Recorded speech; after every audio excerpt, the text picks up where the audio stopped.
How's it going, Nahida?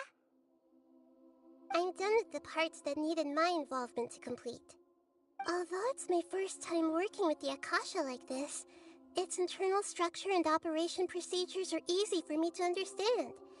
Greater Lord Rukkhadevata's design is truly brilliant. Oh, also, this is for you. Huh? What's this little floaty thingy? It's a Sasha terminal. You may not need it right now, but it should be helpful in certain situations. Wait! This thing has the same characteristics as Paimon! We're both small things that float! Oh, all the things that make Paimon special got copied! When Paimon appears with the Traveler from now on, people won't remember Paimon because she isn't unique anymore! It's alright, Paimon. It can't replace you. It's only a flying device, but you're the Traveler's irreplaceable friend.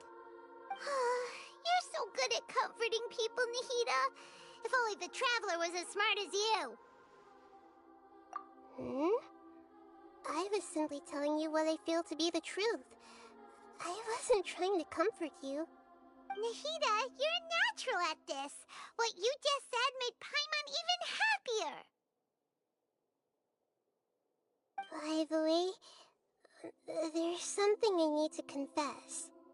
Even though I'm the Archon and in control of myself again, I'm not very good at fighting. You may have heard that an Archon's power is derived from their people's faith. However, I'm not as well loved as Greater Lord Rukkhadevata. If we get into a situation where combat is our only option, I'll have to count on you, and I'll do my best to provide support. I'm glad I can rely on you. So the God of Wisdom isn't good at fighting? That actually sounds about right. I've located where the false god is. Time is of the essence, so let's skip to it.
Kamisato Ayaka, present.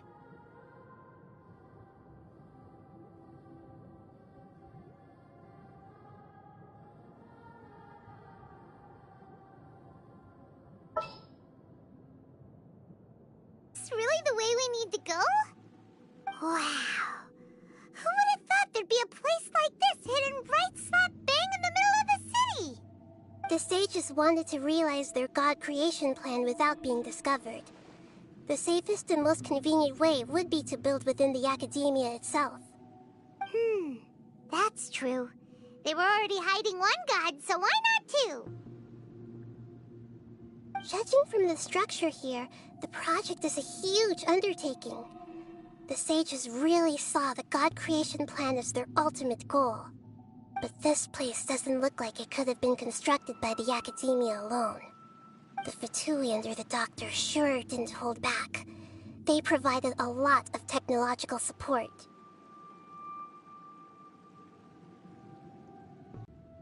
Is that always felt that this Doctor is different from the academia sages? He doesn't seem... Instead of being interested in the end product, it's like he's enjoying the experimental process. The Fatui Harbingers are all such weirdos. So, the doctor being weird is actually normal.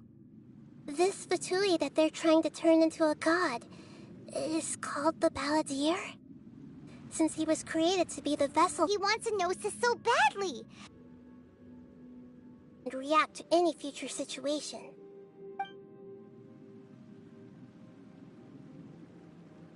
Ah, I see. How fascinating. Let's get through here and meet him in person.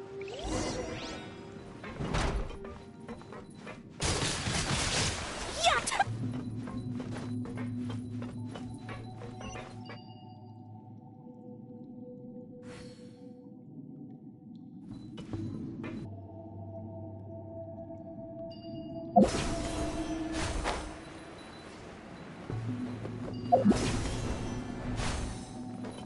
It looks like we can climb up these pipes.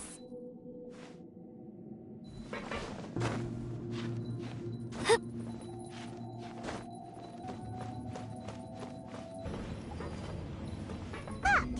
Let's continue.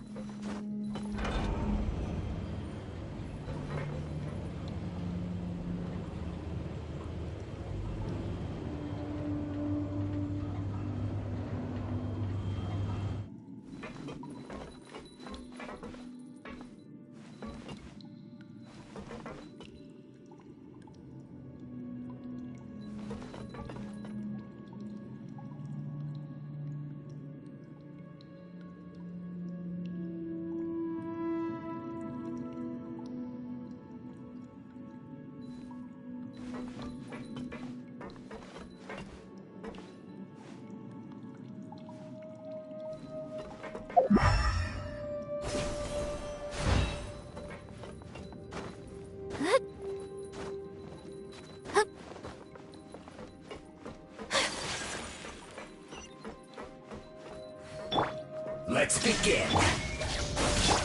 Hold the line! My apologies!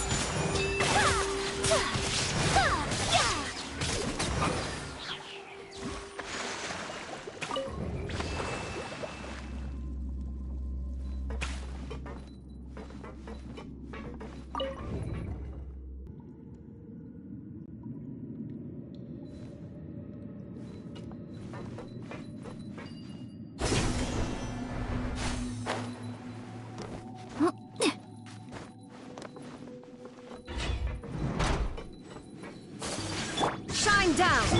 Allow me! Take flight!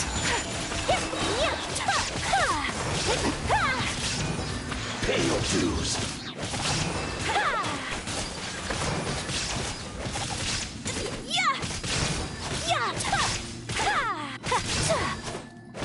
You can't run from death.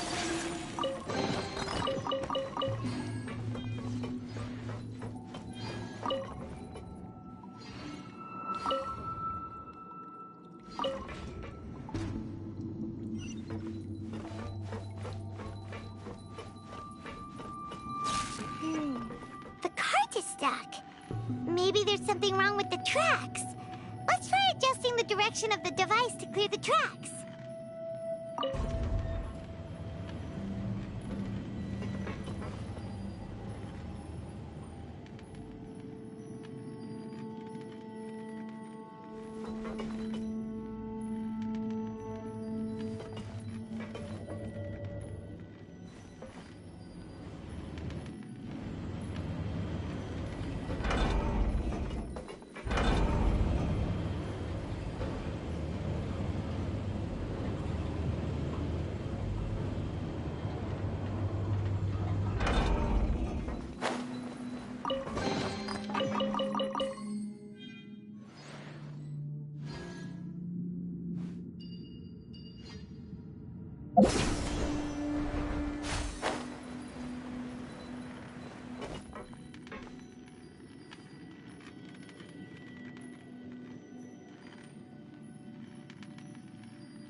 I'll put you on. Have a load of this. Illusion shattered.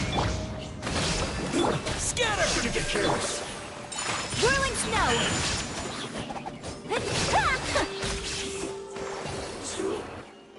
Love.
A blade embraces its duty, as a jeweler cherishes their gems.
Shine down. Hold the line. Here, propagate. My apologies. Yeah.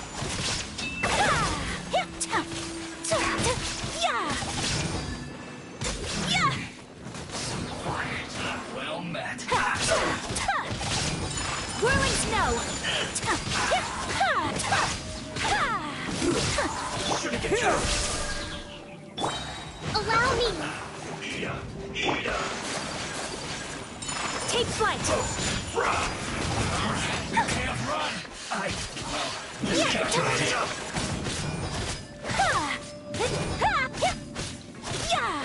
This one's well done. You need a Rest hurry and up. rebuild. Whirling snow.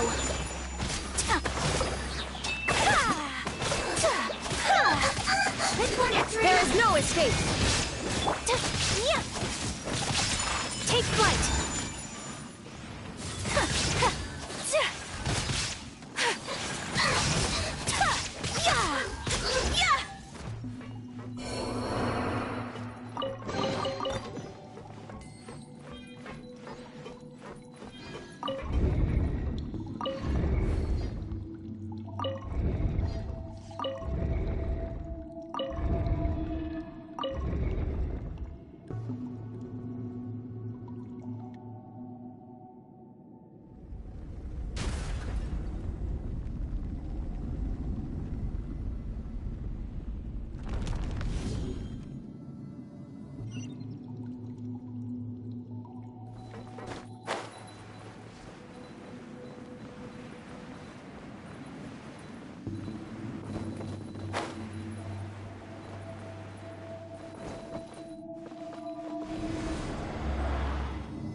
wish life could be as leisurely as this a little more often.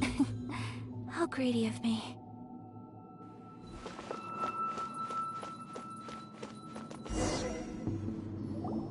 Looking at its operational status, we're already completed.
Oh no!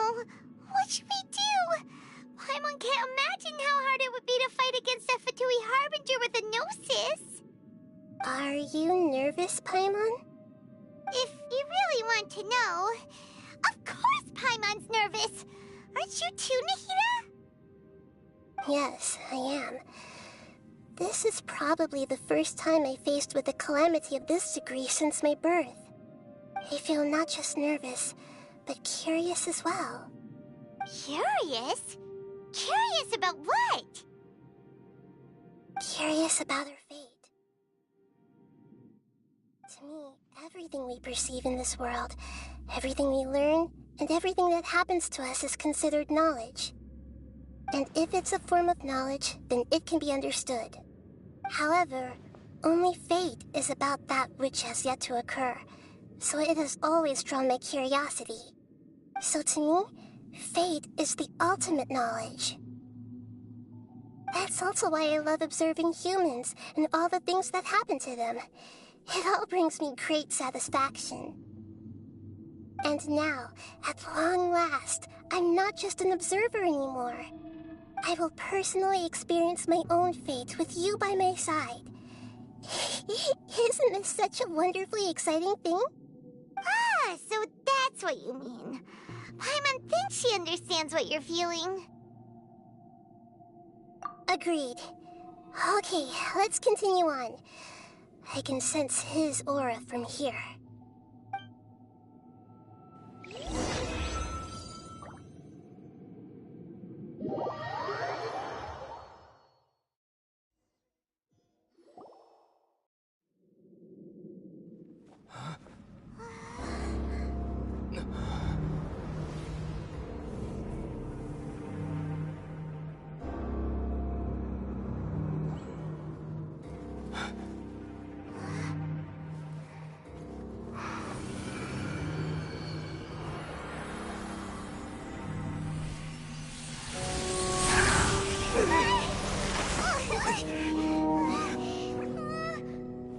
Who would have thought the world would be so eager for my birth?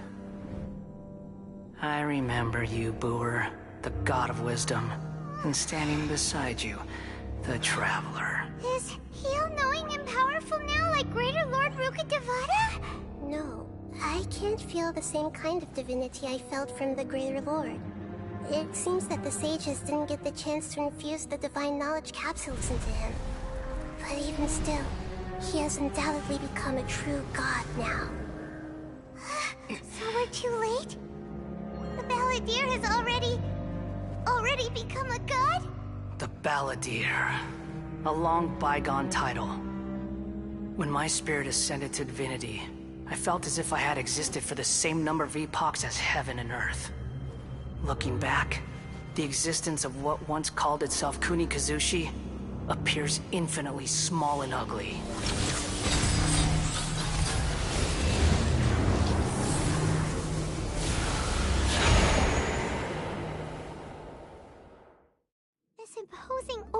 It really feels like the gods. A body that capitalizes on the Balladeer's original construction as a mechanical puppet, with the Gnosis serving as a constant power supply. How much effort and resources did the sages put into this? From a purely technological perspective, it's a commendable achievement indeed. It's no exaggeration to say, this is the culmination of human wisdom. You sure are something. Dishing out compliments at a time like this? But I don't think he's reached the spiritual height of a god.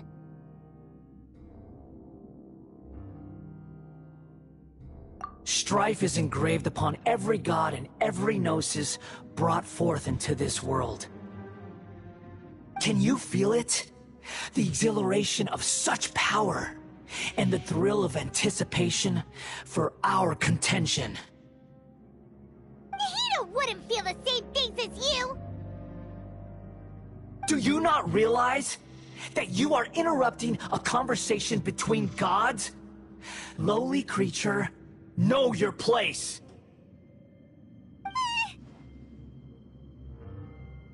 The strife engraved upon a Gnosis.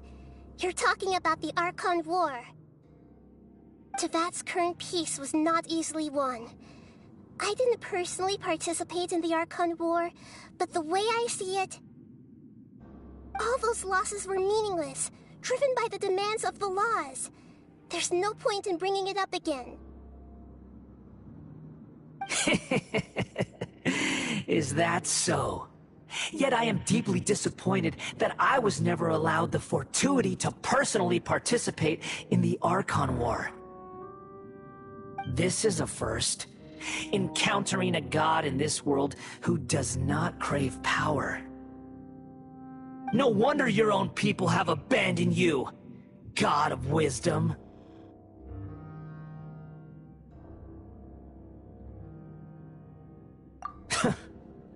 Your judgment is as your existence, unsubstantial. This is where everything ends, Booer, the God of Wisdom. You should know that wisdom cannot solve every problem. Like now, where your only option is to face me in combat.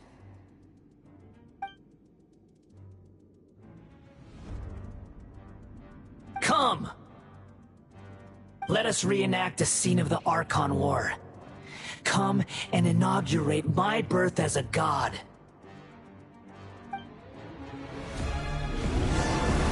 Churn!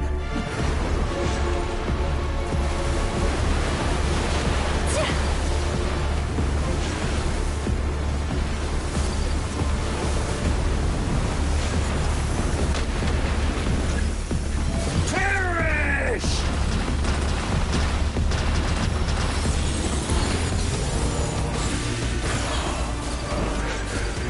Feeble human!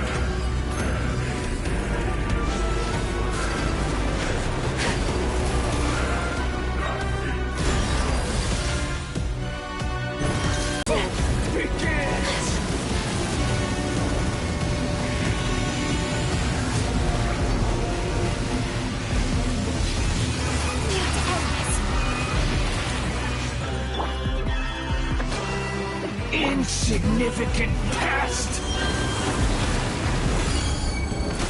Unthinkable!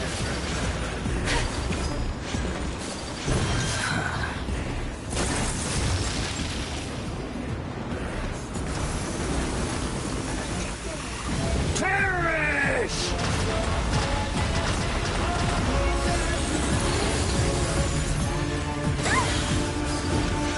Feeble human!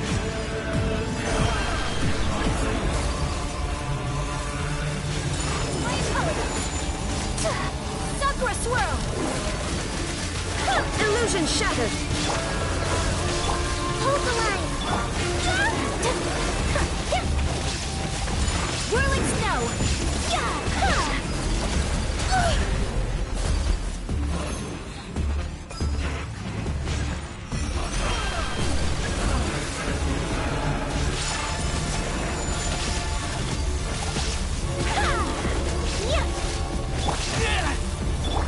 Rest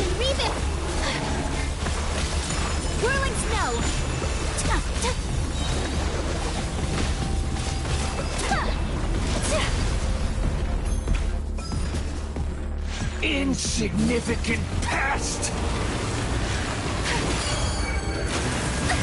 So rude!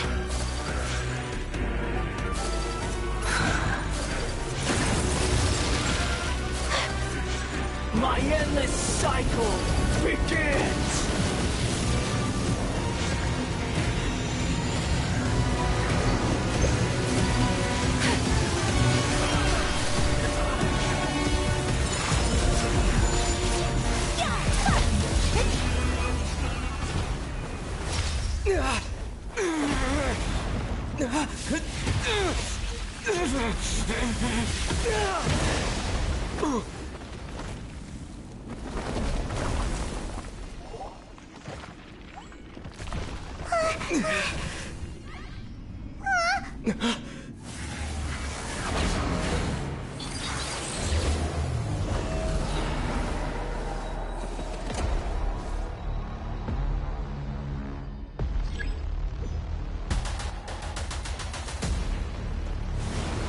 Tremble!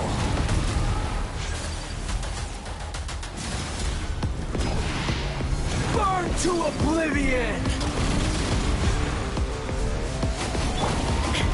Shine down! Filth! Kneel! Unthinkable! Allow me!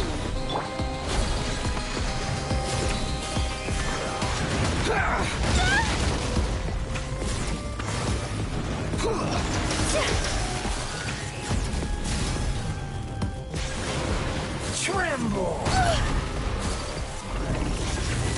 Unthinkable! Rest and rebuild!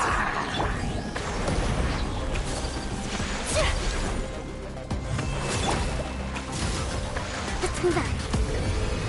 Reality is pain!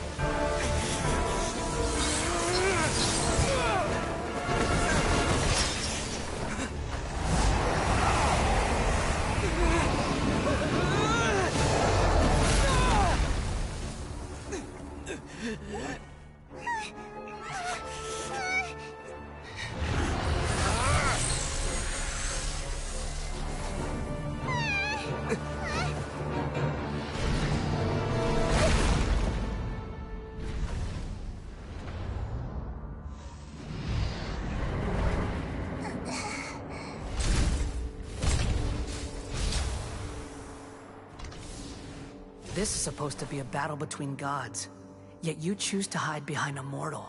And now, you're acting like you'd sacrifice yourself for a human. Are you having fun proving a false sense of heroism to yourself, Booer?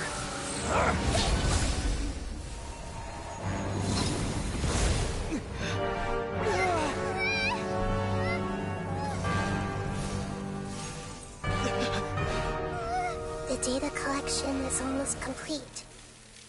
Do you even know how many times you've tried to take my gnosis from me?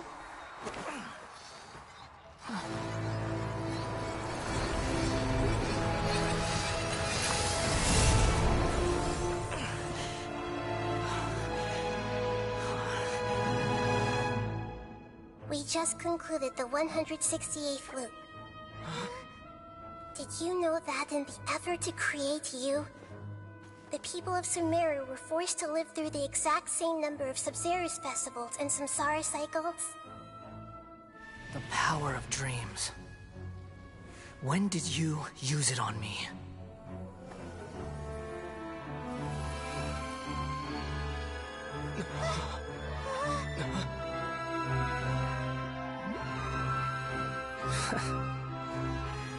You can't even defeat me in a dream. What do you hope to achieve with this little trick? Come, Traveler. Just like before. Allow me to awaken the memories in your dreams. All that battle experience! It's more than that. compile everyone's wisdom in the name of the Archon. That is the original function of the Akasha. I've sent everything that happened just now to the people of Sumeru in the form of knowledge. I've asked them to help you find a way to defeat the false god.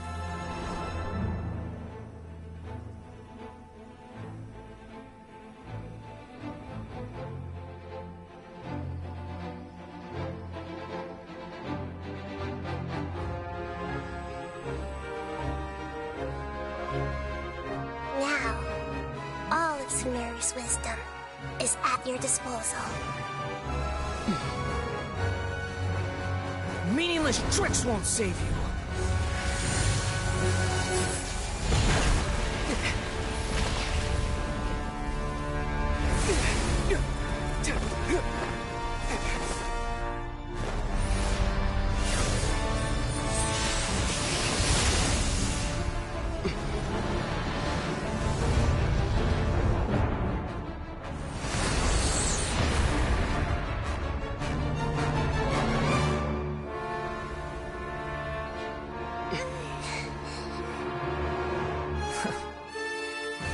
Are you done with your tricks?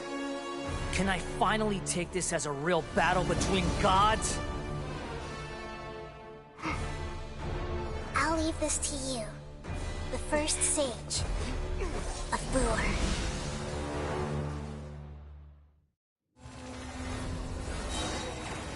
A thousand eons, mine to dominate!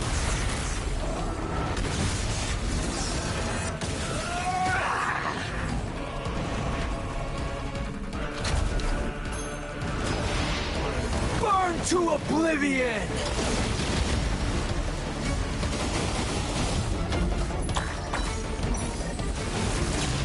Kneel! There is no escape!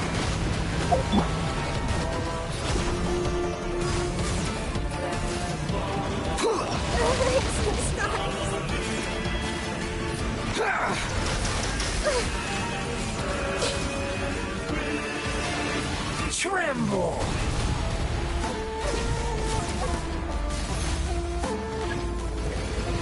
Reality is pain!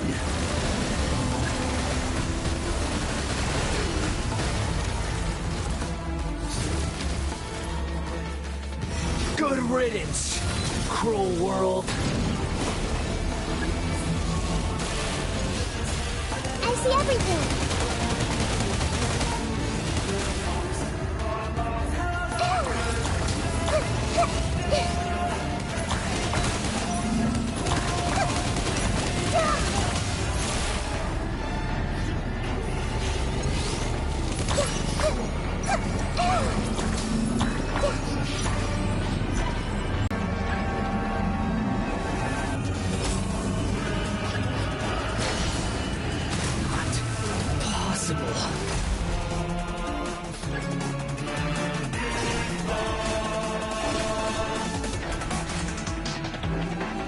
Grow! Sharing my knowledge! My apologies! Allow me! Turn! Bring refuge!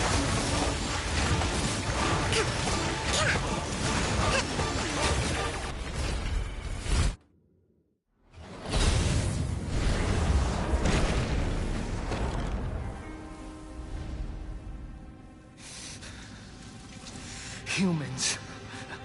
Filthy humans.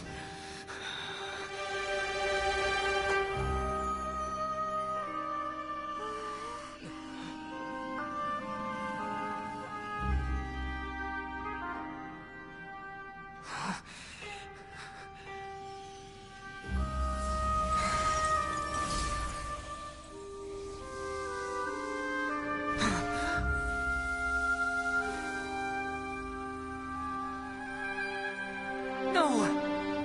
Wait! Please! Anything but the Gnosis!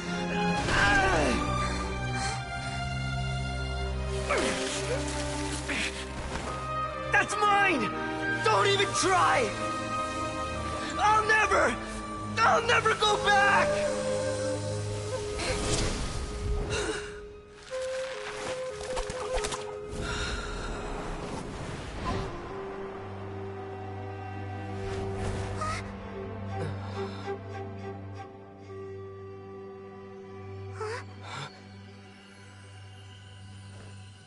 We haven't yet found the answer to the most important mystery.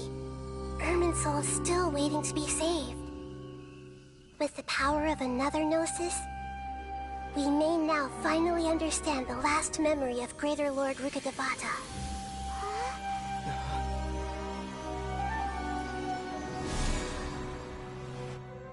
This is...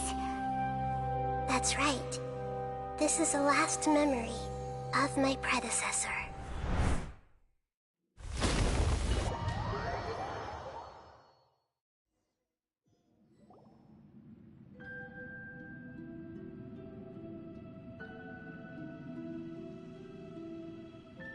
Huh. This sure seems very different from what Paimon imagined. Shouldn't Irminsul be in this realm of consciousness? Yes, that is our destination. But I didn't expect the remaining consciousness of Greater Lord Rukkhadevata to be as polluted as this.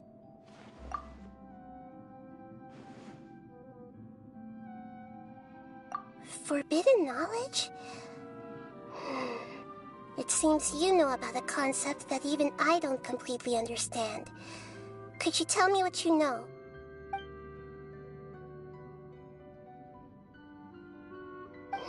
Your inference seems logical enough. Forbidden knowledge once polluted the desert thousands of years ago, but was successfully repelled thanks to King Deshret's self-sacrifice, and Greater Lord Rukkhadevata nearly exhausting her power. Then, a second instance of forbidden knowledge pollution occurred during the Khaenri'ah Cataclysm 500 years ago. But I'm afraid it is much more serious this time, with Irminsul itself already in danger. So, if we're in the remaining consciousness of Greater Lord Rukkhadevata, and it's also been affected by forbidden knowledge pollution, then does that mean, in order to save us, Greater Lord Rukkhadevata? Yes. It's very possible that she sacrificed her life in the fight against forbidden knowledge. She didn't completely eradicate forbidden knowledge, but if it weren't for her actions, the pollution would have been far more rampant over these past 500 years. The way that everyone, including me, has forgotten everything about forbidden knowledge may very well be due to her restoration of Irminsul. Aww. Do you feel sad, Nahida? I'm just sharing her pain. The pollution of her consciousness here is severe. There is madness, chaos, and pain all around us. Did she fight to resist the forbidden knowledge pollution in such terrible conditions, all the way up to her last breath? She even used her last remnant of lucid consciousness to leave a clue for us to follow. Yes, her words were distorted by forbidden knowledge, so that's all we could hear. But now, we have a chance to find the answer to this mystery. We can cross the polluted consciousness until we found the right path to meet with our lucid consciousness. And then, we'll let Greater Lord Rukkhadevata tell us the truth in person. Each of us need to be mindful of the state of our own consciousness while we are here. Even with the Gnosis' protection, we must always keep a clear mind. Otherwise, we could go mad at any moment. That's so scary. Don't worry. It should be easy enough for you to keep that mind of yours clear, Paimon. Let's go.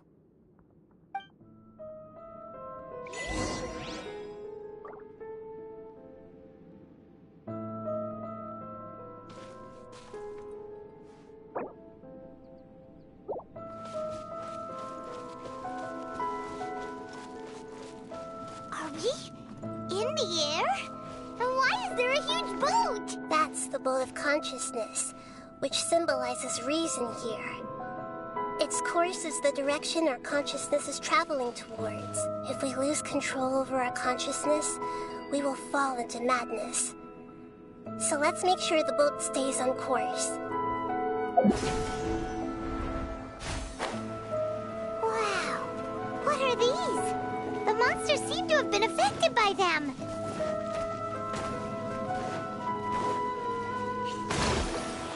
Illusion shattered! Whirling snow!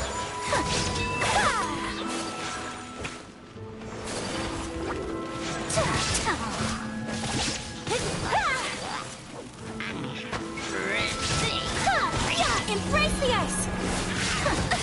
So rude! Take flight!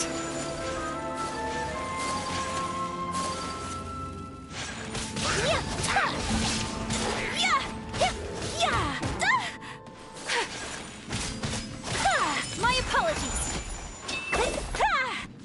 There is no escape! Hold the line.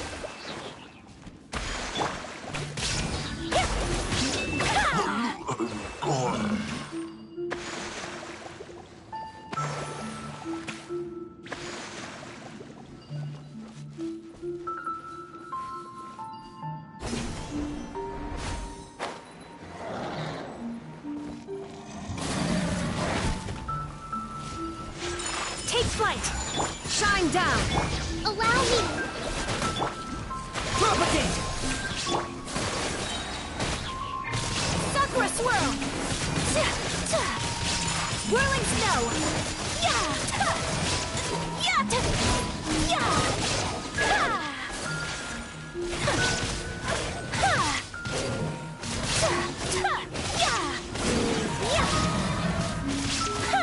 Take Look! A four-leaf sigil has appeared in the sky!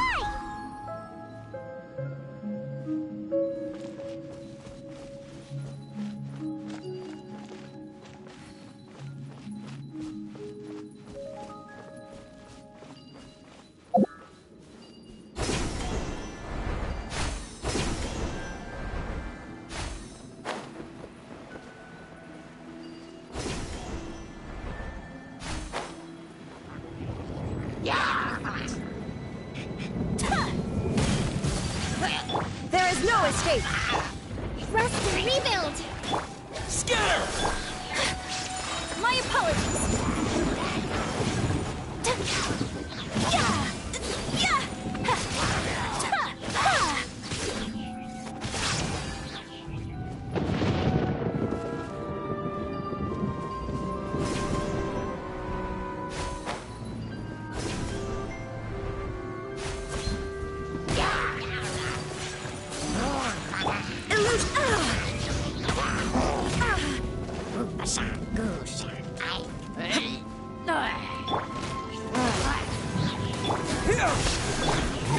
Take flight!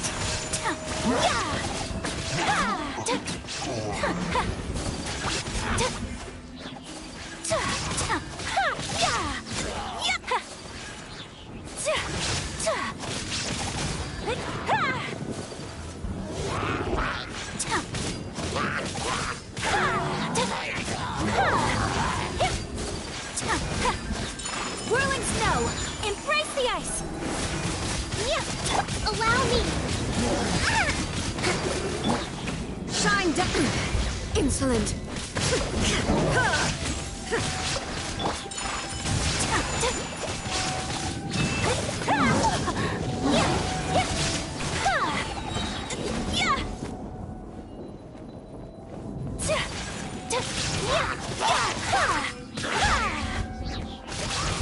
To control the boat of consciousness, we need to find the helm first.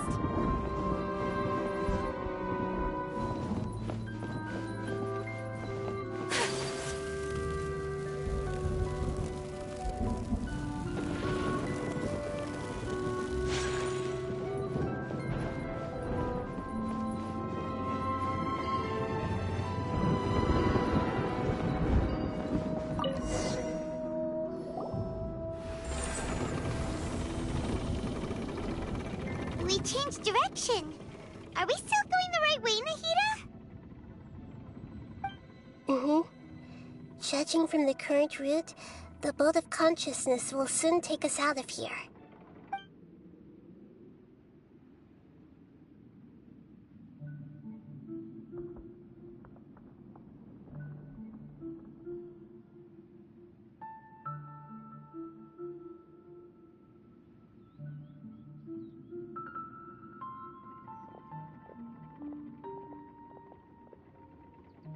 We'll be arriving at our destination soon. How are you feeling? Are your minds still intact? Huh? But everything's been completely normal for Paimon. Hopefully there won't be any more interruptions. This time, we should be able to meet Greater Lord Rukkhadevata. Are you saying you've never met Greater Lord Rukkhadevata before? No, it seems that my birth and her death took place at the same time. Otherwise, I think she would have given me a little more guidance, and I could have done a better job. Hey, you've done a great job, Nahida. Let's get out of this creepy place and go meet her.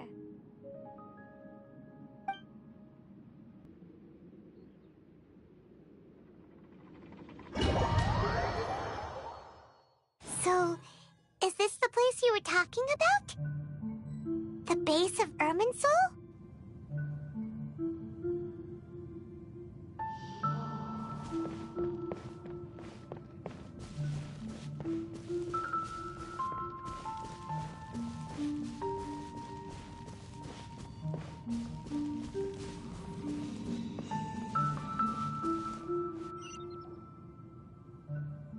Well, this is the place.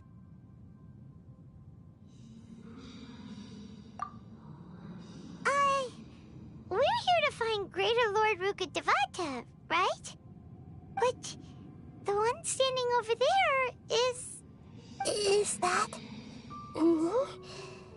She looks exactly like me. Are you Greater Lord Rukkhadevata? Yes, that's me. Are you surprised by my appearance? Irminsul and the surrounding lands have been reproduced here as they were years ago. But this is just a realm of consciousness. We are manifestations of the same nature. Hence why we would appear exactly the same.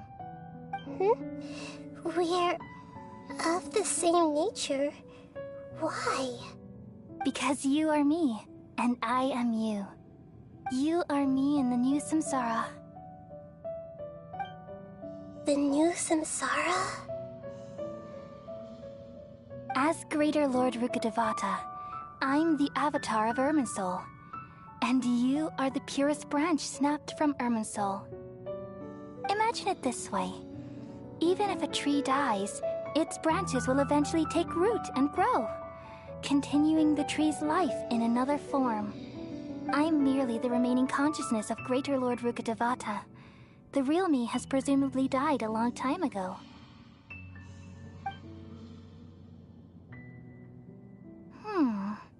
Judging from your appearance, I've probably been dead for 500 years. But you're finally here. My new self in the samsara.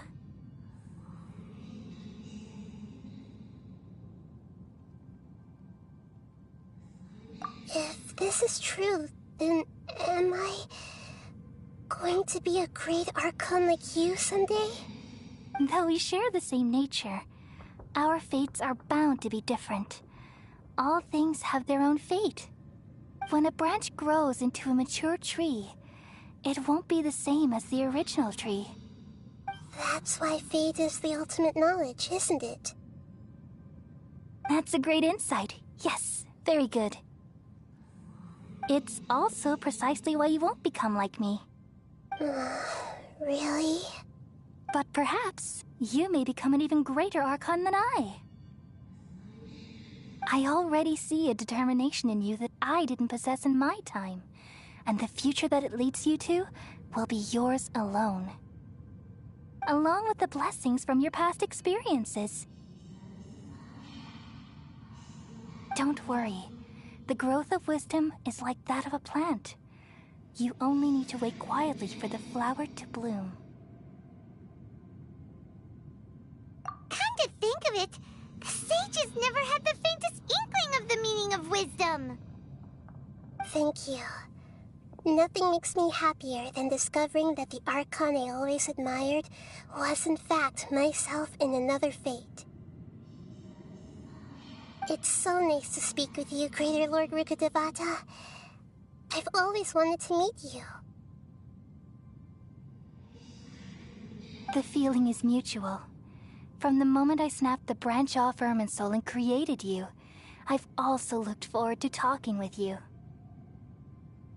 Could you tell me why you wanted to create me? And what exactly happened when you died? Ah, I see. You're here seeking answers, right?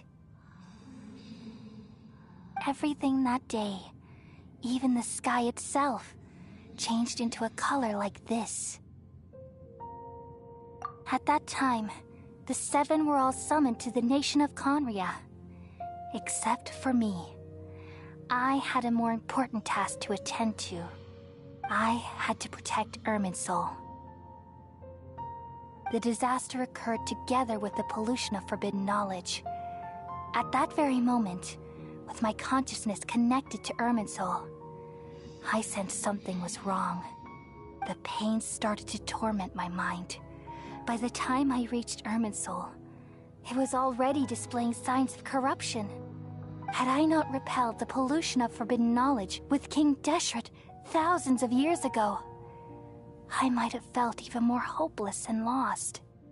So what exactly is forbidden knowledge? It's a kind of knowledge that doesn't belong to this world, and a form of truth that can't be understood. It came from the very bottom of the abyss. Even I could never understand it. The world is constantly rejecting it, leading to all kinds of bad phenomena. If we allow forbidden knowledge to pollute Irminsul, I'm afraid the entirety of Teyvat could fall apart. So, there's knowledge that even the God of Wisdom can't understand? At that time, I knew I couldn't repel the forbidden knowledge with my strength alone. Which is why I created a device that compiled human wisdom and named it the Akasha. It's truly the world's most amazing invention. Thank you. For a long time, I thought dreams were the fruit of human wisdom. Though it was selfish to do so, I borrowed people's dreams using the Akasha. Then I compiled their wisdom and all of my own power. Well, did it work? Thanks to the wisdom of the people of Sumeru, almost all the forbidden knowledge was cleared from Irminsul. But things didn't go as smoothly as I thought. I had a terrible headache, which gave me an uneasy feeling. And then I remembered that my consciousness was also connected with Irminsul. It brought me knowledge and wisdom, but vile corruption as well. From the very beginning, my existence had been polluted by the forbidden knowledge. Oh no. How could that happen? I've experienced that pain in your consciousness. It must have been a horrible experience. Yes, but my feelings weren't important. The important thing was that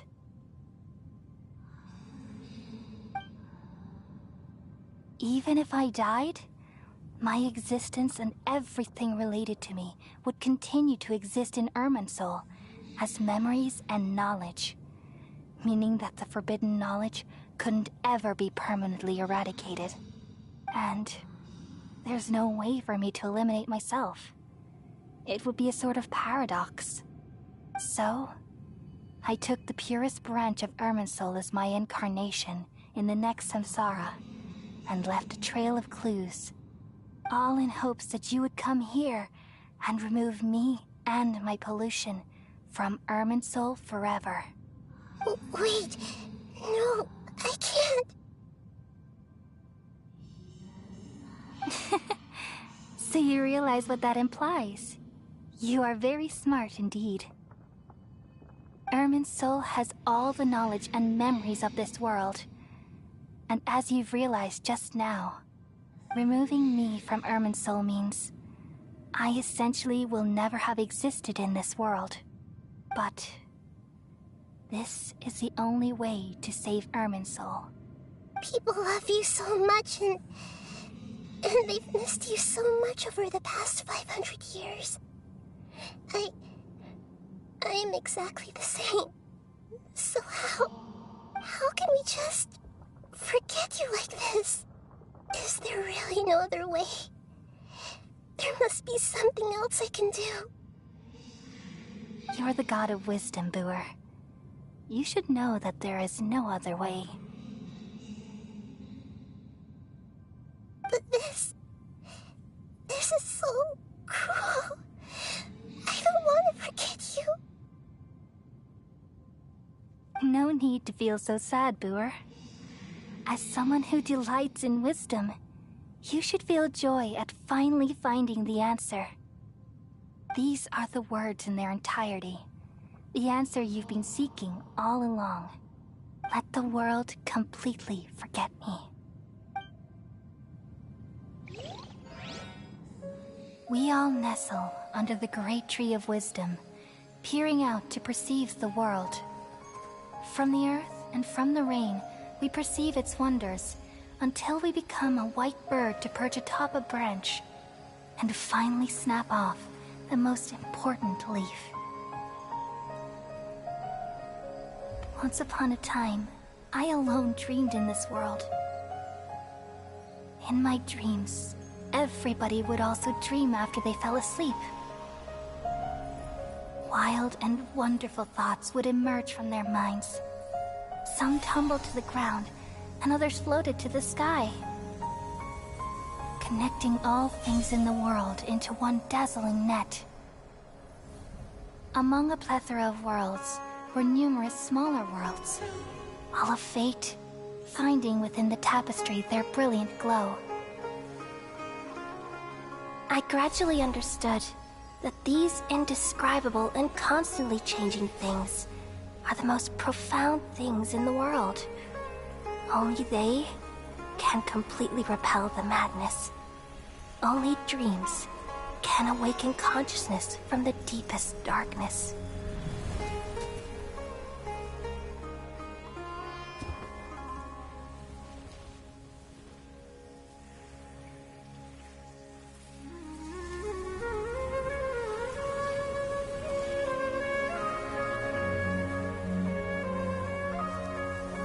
I'm the one who posed this question, yet also the one who sought a solution. Saving the world with the dreams of the people used to be my answer. And now, you've also found your own answer, and I shall return all the dreams to the people.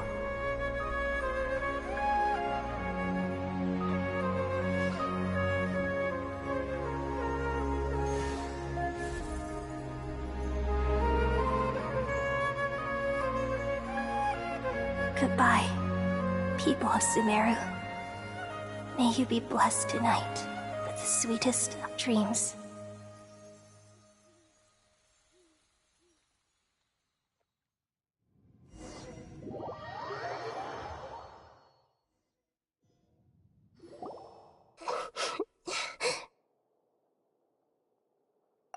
I'm alright. I'm just a little confused. We've just saved the world, right? So why am I crying? I don't know where this feeling inside of me is coming from, but I feel very sad. Just now, we used the power of two Gnosis to successfully connect with the Irminsul consciousness from 500 years ago. Then, we removed the remaining pollution from Irminsul. You there just now?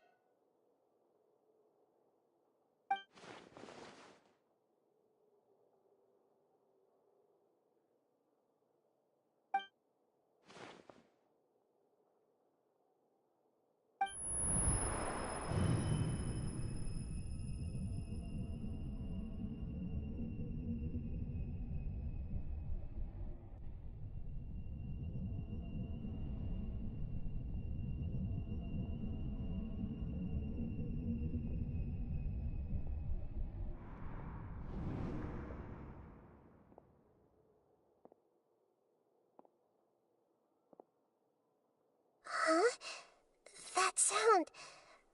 Traveler, Paimon!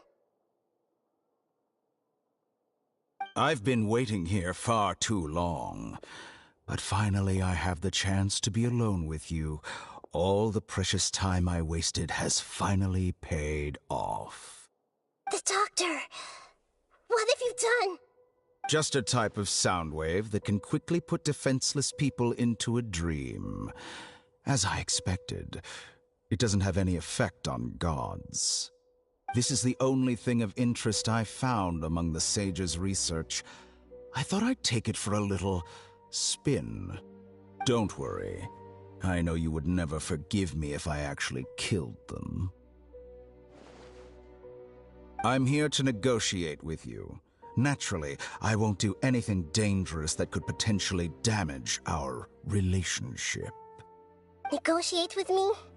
I heard you had already left Sumeru. Why are you here again now? I left Sumeru, but I also stayed in Sumeru. Even the God of Wisdom is restricted by the habits of cognition. How disappointing. You mean there are many different versions of you in this world? An astute guess. Even the same individual will have different cognitions at different ages. A long time ago, I made a major decision in hopes of preserving all my perspectives of how I observed the world. Observation is the first step of any experiment, but observing the current world doesn't satisfy me. It lacks an important dimension, that of time. So I saved segments of all my ages and made them into independent individuals. That's all there is to it. Indulge me. How does the God of Wisdom find my method of seeking knowledge? It's an insult to the very concept of life. Life inherently has many rules and restrictions, each with its own significance and reason to exist. They can't be broken on a whim. Good. Amazing, even. Indeed, it's difficult for humans to make peace with themselves, not to mention oneself from a different period. Since you're in the academia, why wait until now to show up? You could very well have stopped us and helped that fake god. Simple. Let me ask you this. Would any staff member ever help the subject in the middle of an experiment? It was my experiment. So why should I interfere with the results? The academia saw the plan to create a god as their ultimate goal, yet you only saw it as an ordinary experiment. You really are crazy. If the experiment succeeded, you would have had a new god on your hands. How would you have faced your own god then? Would you still take the same stance? Would you still hold the same view of yourself? I'm first and foremost a scholar. These results should be left to the judgment of the hypothetical me confronted with that outcome. But you're right. And that's exactly why I'm disappointed with the conclusion of this experiment. As an individual, you don't have any sense of belonging. You seem to have even fewer convictions than a typical scholar. Oh no, I certainly have my own convictions. They just don't fit your standards, that's all. All right, that's enough conversation for today. The experiment is over, and it's time to tidy up the equipment and reclaim any useful materials. For example, the Gnosis. Lesser Lord Kusanali, you're an intelligent Archon. I'm sure you understand the disparity in our combat abilities at this time. Besides, you have no way to use that Electro-Gnosis in battle. Didn't you say you were here to negotiate with me? Somehow, it's starting to seem like you intend to take it by force now. I'm merely stating a fact.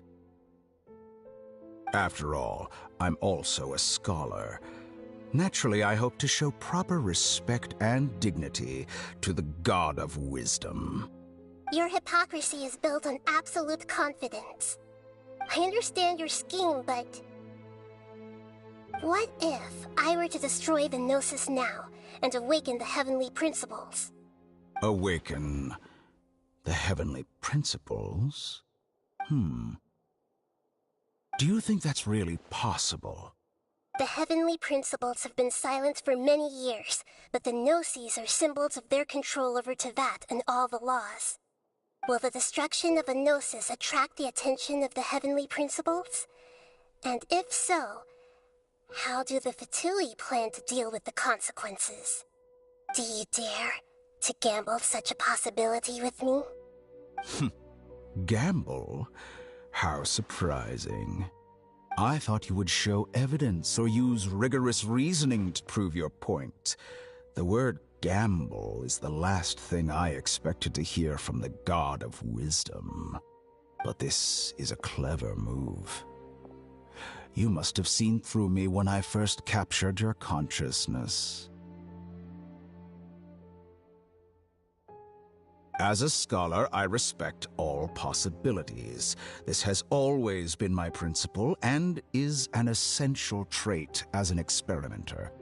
Indeed, I can't ignore this possibility. So tell me then, what are your conditions? This foreign Gnosis will only lead to disaster if it stays in Sumeru. But this Electro-Gnosis is the prize I obtained after defeating one of your fellow Harbingers. Now, as the one who initiated this cascade of events, shouldn't you pay the corresponding price? Price? Interesting. What price would you have me pay? How about erasing all your other segments? So this is how you wish to restrict me, the most threatening opponent of the Nation of Wisdom. What you request of me is like plucking out the eyes I have placed in the dimension of time. Segments are extraordinarily difficult to make. They require extremely rare resources and enormous amounts of time and effort, requiring me to destroy them all here and now. Bravo.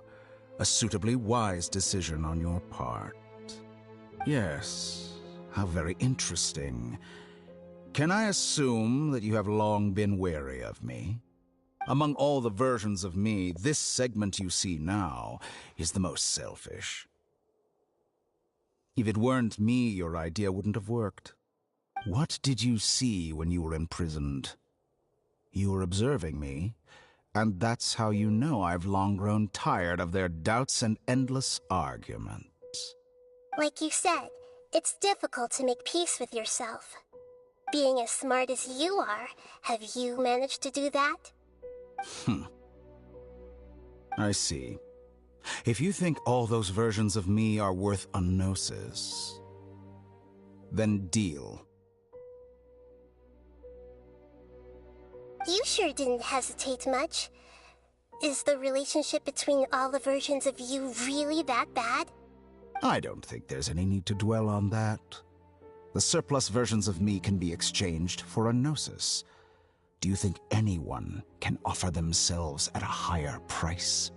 Besides, with my abilities, it's only a matter of time until I find better perspectives. Perhaps it's best to say, you're just temporarily ahead. But what I'd like to know is, how can you be sure that I've really erased them? I can see your remaining honesty.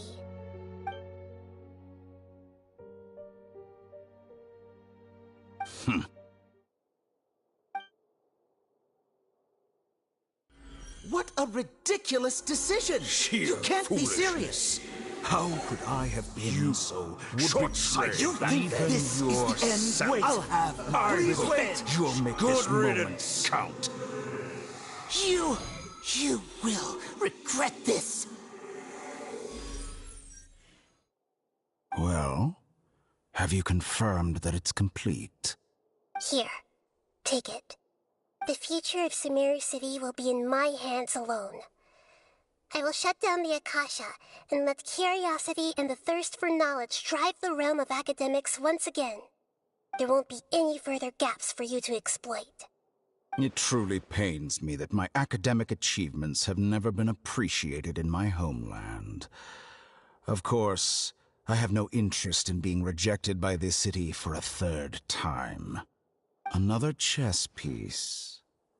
And where is your Dendronosis? Don't be greedy, Harbinger of Snezhnaya. No, this is a different transaction. If you intend to turn off the Akasha anyway, then there's no further use for the Gnosis of Sumeru, is there? Besides, isn't it the Archon's duty to deliver what's desired of the Seeker? Oh, judging from your expression, you don't seem to find the idea very agreeable. Then let's think of it this way. Since you're the God of Wisdom, how about I exchange some knowledge with you? People exchanging knowledge with the God of Wisdom is the stuff of legends. Yet here you wish to exchange knowledge for the God of Wisdom's property. Arrogant as that is, it has piqued my interest. Let me ask you, have you in all your mighty knowledge ever heard the rumor that the skies of Tevat are fake? Huh? That's the secret hidden by Irminsul concerning the truth of this world.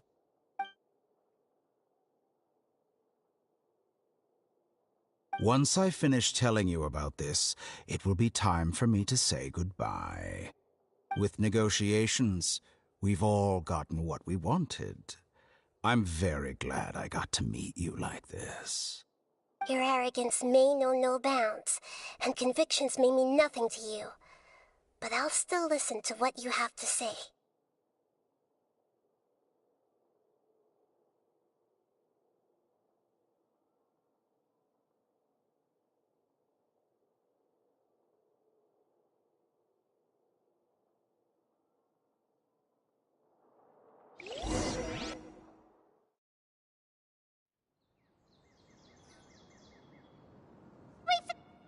Together! Okay. Wake him up.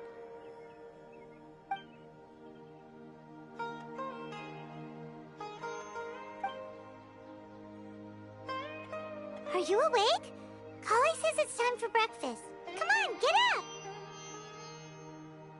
Good morning! How are you feeling today? Good to hear. It looks like we've recovered pretty well. Not even Tighnari could stop us from going out now, right?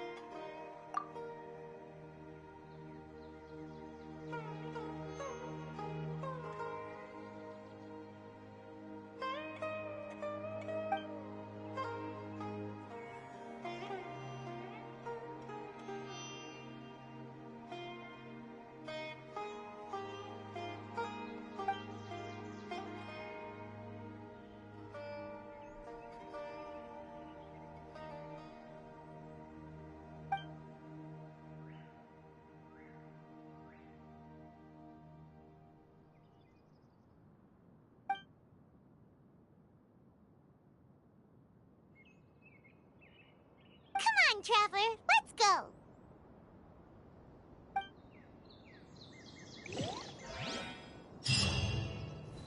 Sure, that little girl must be around soon.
It's time to apply for a new budget.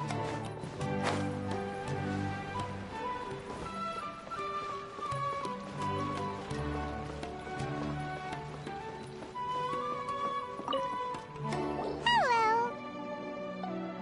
What? Who are you? You can't just go on the stage as you please. Ah, I see. Sorry for my overreaction. I'm just, making a prop. No time for chit-chat. Is that embroidery? No. Well, yes. But not really. It's a prop. It's just, some fabric.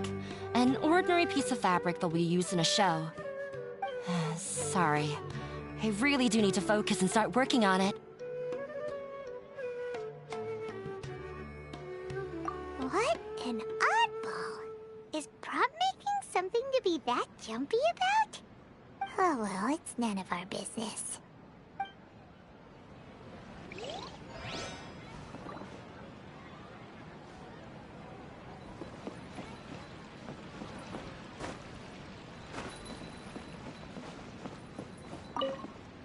Hey there! Ah, a newcomer. Doesn't look too bright. Hey! Talk about judging a book by its cover! You, on the other hand, you're a special one. How would you describe the concept of art? Mere curiosity is all. It makes no difference whether you answer or not. So that's what you think, Unremarkable. Better than an average person's thoughts, but nothing exceptional. Is art a product that we create and bring forth, or is it a naturally existing resource? I, for one, believe it to be the latter. Paimon doesn't follow. I've been staying here for a long time. On occasion, I'd assist them in penning lines of dialogue, but most of my time I just stand back and watch. I prefer to abstain from writing as it spoils the viewing experience. The existence of the theater, of Nilou, and of humanity itself. All of these can be considered as forms of art. It is not some intangible construct beyond the horizon. How does that have anything to do with us? Let me ask you this. What do you think is the meaning of art?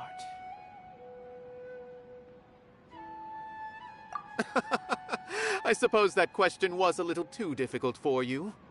To chance upon a spark of inspiration. I have been closely observing you, the players on the stage, and those watching in the audience. Art is already all around us.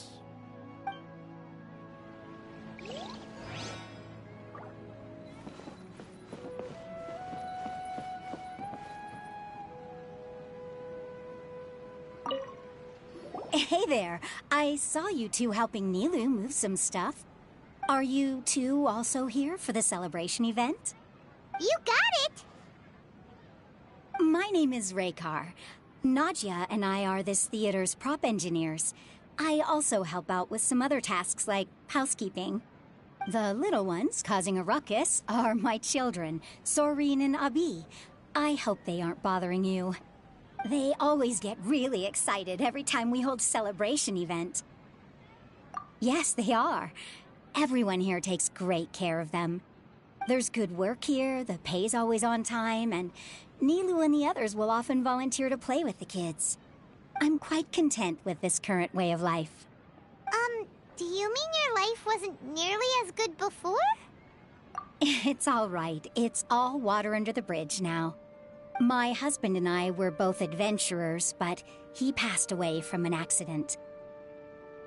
Material struggles can always be overcome, but ever since then, I haven't been able to spend much of my energy on anything else. But I still consider myself lucky. Mr. Zubair has helped me a lot, and the atmosphere here is tolerant and kind. Sorry for bringing up such sad memories. Oh, it's all right. I don't mind. Once the event starts, you'll be able to see for yourself the kind of atmosphere I was talking about. Look! Milu's back! Let's meet up with her. The event's probably about to start.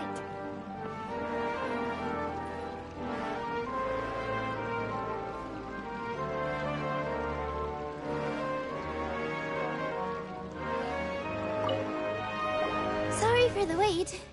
Preparations for the celebration are finally done. I'll call everyone over, and then we can start. Let us give you a hand. Thank you.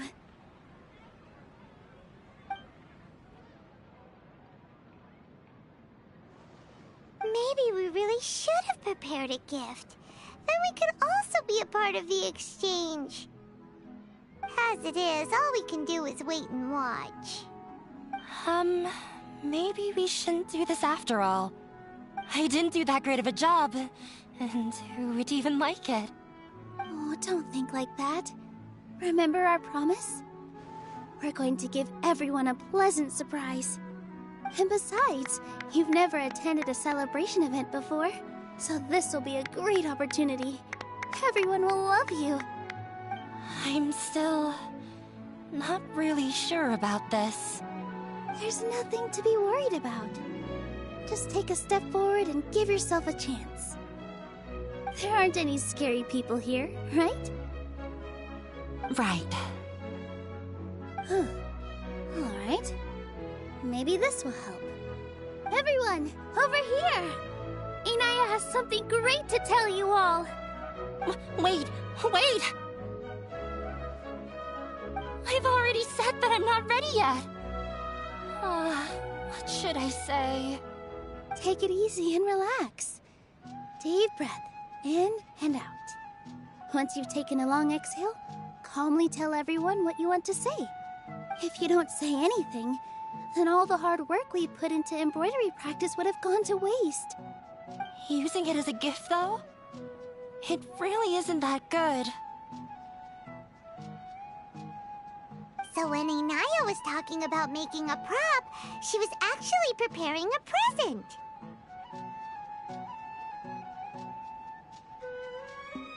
Yeah, it feels like she still doesn't really see herself as part of this community. But it looks like Milu's trying to ease her through. Actually, Inaya had prepared a special present for everyone before the celebration kicked off.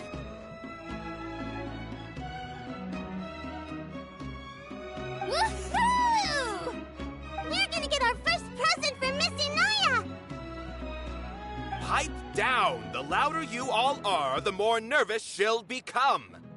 You've worked on it for so long, so have some confidence. Don't be afraid. You've got this. Is Mr. Zubair here?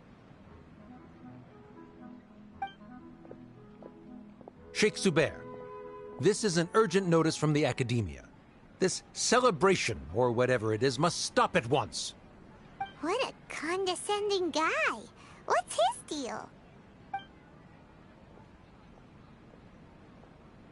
Since Zubair Theater has long violated the Academia's policies and orders, we have decided to demolish it. As its manager, you must halt all operations and dismiss all staff members within 30 days, after which you will report to the Academia for further punishment. Why? Why force us to do this all of a sudden?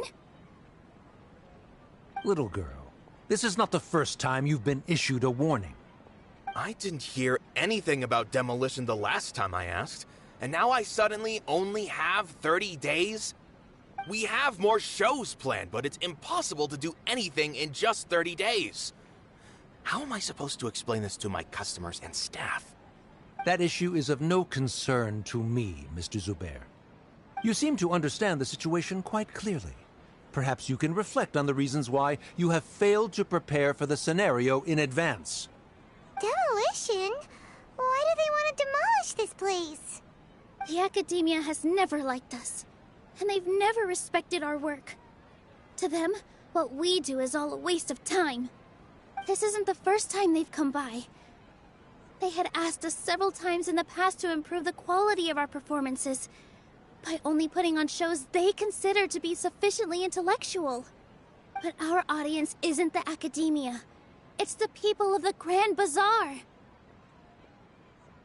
If our shows are too difficult to understand or too removed from everyday life, nobody would watch them anymore. Changing our content would not only mean turning our backs on our vision, it would also directly lead to the loss of our livelihoods.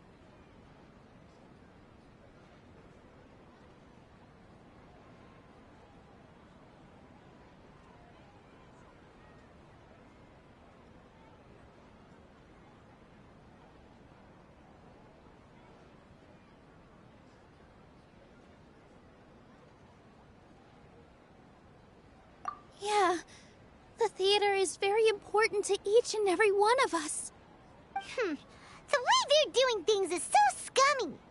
But I also don't know how we can stop them. I do not wish to explain everything again from the beginning. Time is of the essence, so you should act with haste instead of asking frivolous questions. But none of us plan to accept this. Such an abrupt notice is contrary to established policy.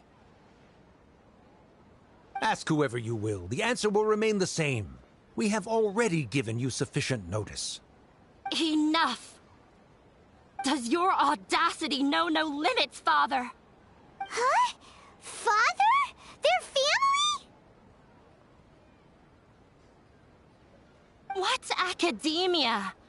This is all because you don't like Zubair Theater. You're just using the Academia's name to threaten us. Let me tell you, even if you manage to tear down this place, nothing is going to change. You've always been awful. But even I never thought my father would sink this low. This is strictly business. It has nothing to do with where you are, what you do, or what you think. I hope you all have not been irrevocably blinded by folly. I will not waste more time on pointless arguments. Wrap everything up, and make preparations to shut down at once.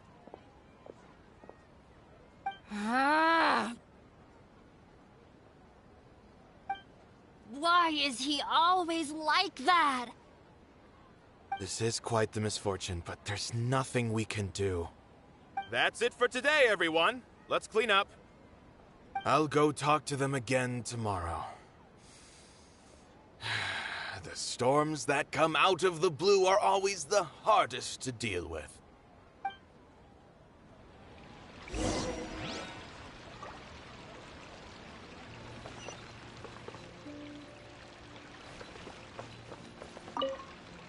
Sorry. I invited you thinking this was going to be a happy occasion. I didn't know that things would turn out like this. There's no need to apologize, Nilou. No one could have seen this coming. Paimon just wishes she could have at least gotten to the food. Is what that guy said true? The Academia has already given you many warnings? Yeah, I guess you could say that. They've always seen us as being meaningless. Knowledge is king in Sumeru, and their pursuit of it leaves no room for the arts. But if that's all it is, there's also no reason to go so far as to demolish the theater. After Anaya ran away from home, I brought her here to Zubair Theater. She rarely talks about her family. All I know is that she didn't get along with them. I never expected it to blow up like this. If you did nothing wrong, then there's no reason to listen to the Academia, right?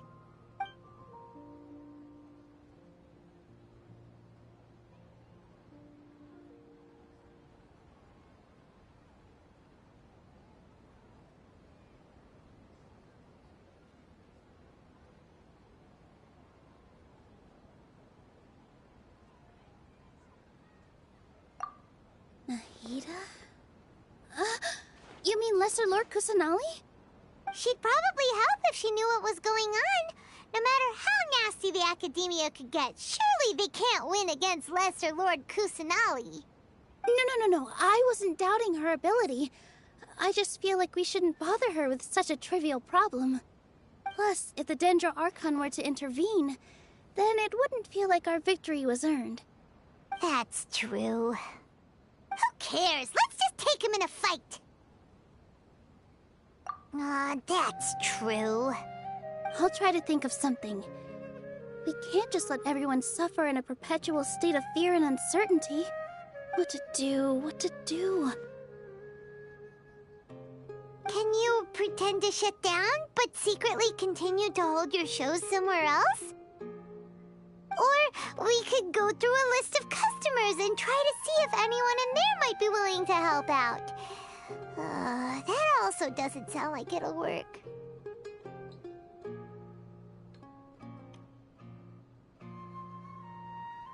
A debate? Huh. Well, scholars do love to use them to solve their problems, but how would that work in this case? Then they won't have a reason to demolish the theater! I see. Defeating him in a debate. It's a good idea, but which one of us could hope to win against a researcher?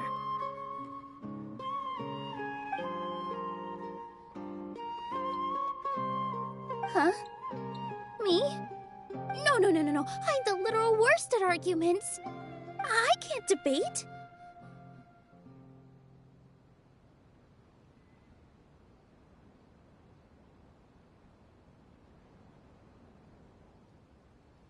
Nilou, you are only so stressed out right now because you care so much about protecting the theater. This theater holds a special meaning in all of our hearts. It's irreplaceable. But I just don't know. Can I really take on such a huge responsibility?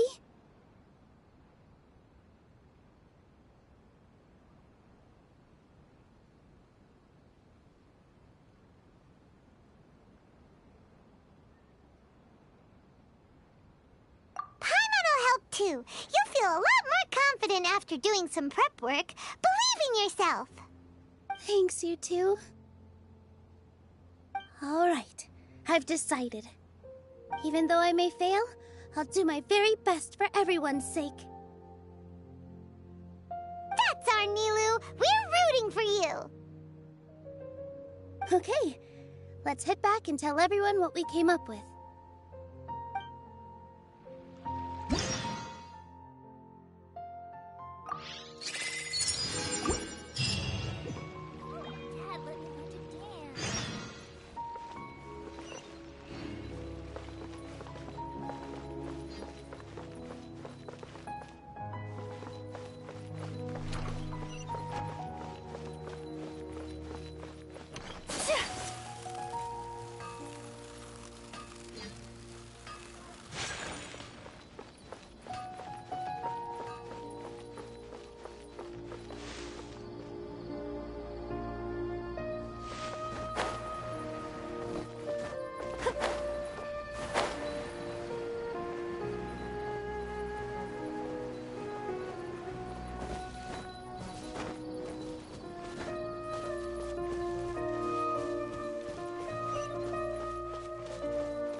Good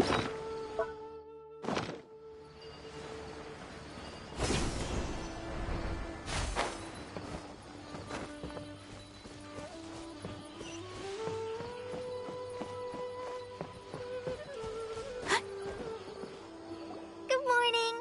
Looks like you're awake. Yep, yep. I prepared some breakfast today. Please have a taste. I hope you'll like it. It's nice to have you here so we can eat something yummy. Well, now that I've recovered from Elazar, I'm feeling better than ever. I can even prepare 4 or 5 meals a day now. And Paimon bets they're all delicious. Oh, by the way, someone brought a letter for you after you went to sleep last night.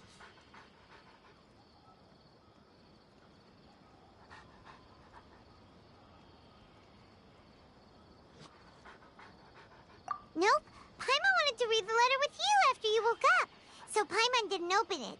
Alright, let's read it now. Oh, it's from Nilou. Ahem.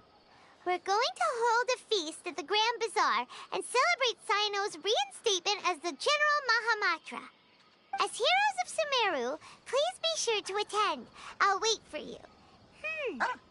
The date of the banquet is written on the back. It's in 2 days. Oh, I've also heard that you've become heroes here as well. That's amazing.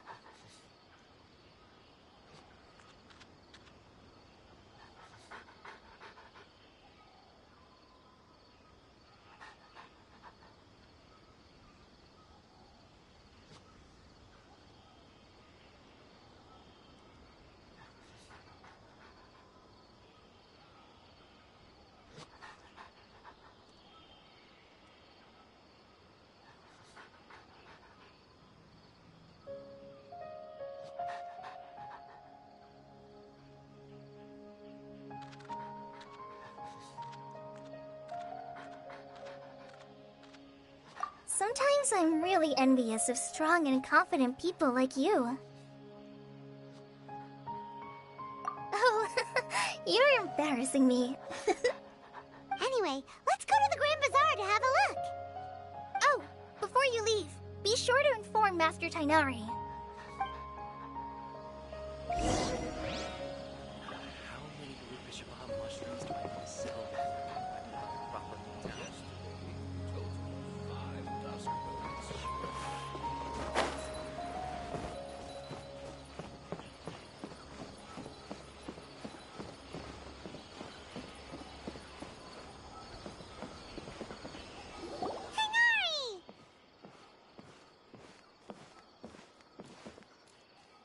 Good morning. How do you feel today? We feel much better. How about you?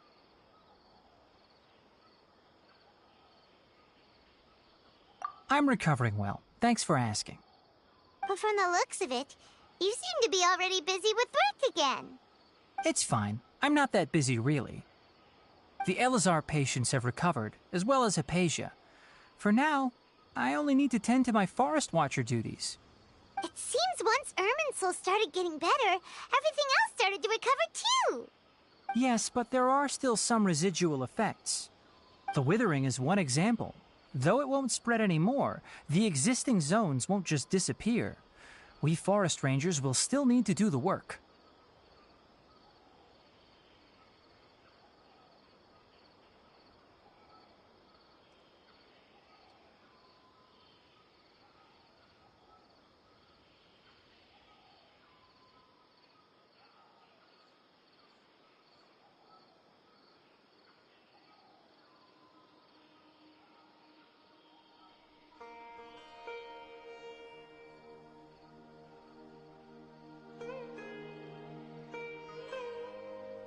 By the way, we have some good news. Cyno got his position back. This news is hardly new. He had already mentioned it to me before. Huh? You mean he was already here? Why didn't he come to say hi to us? He visited once, but he was afraid of disturbing you while you were resting. He just asked me a few questions and left. Then you probably already know all about the celebration feast. Celebration feast? No, I haven't heard anything about that. Huh? celebrate Sino? He didn't tell you? Perhaps, or alternatively, he doesn't know about it either. Come to think of it, Sino doesn't seem like the type who'd enjoy a celebration feast. You and Kale are both Sino's close friends. Why don't you come to the feast with us? Kale has taken over some of my tasks these days. I don't think she'll have time for it.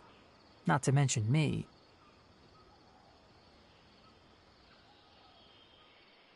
You see, some VIPs have come to the forest recently. Huh? VIPs?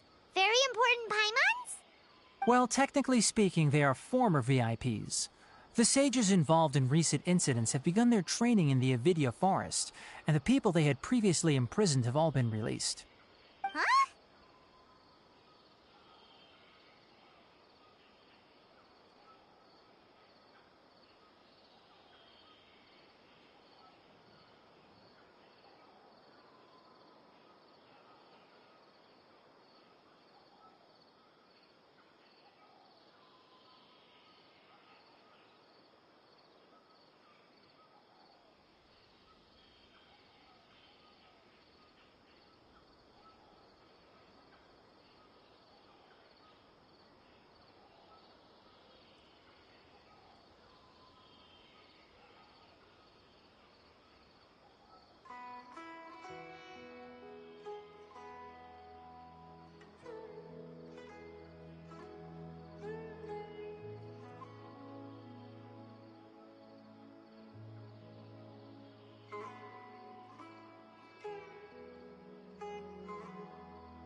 Yes, he's a little weak, but he isn't injured and his condition is stable.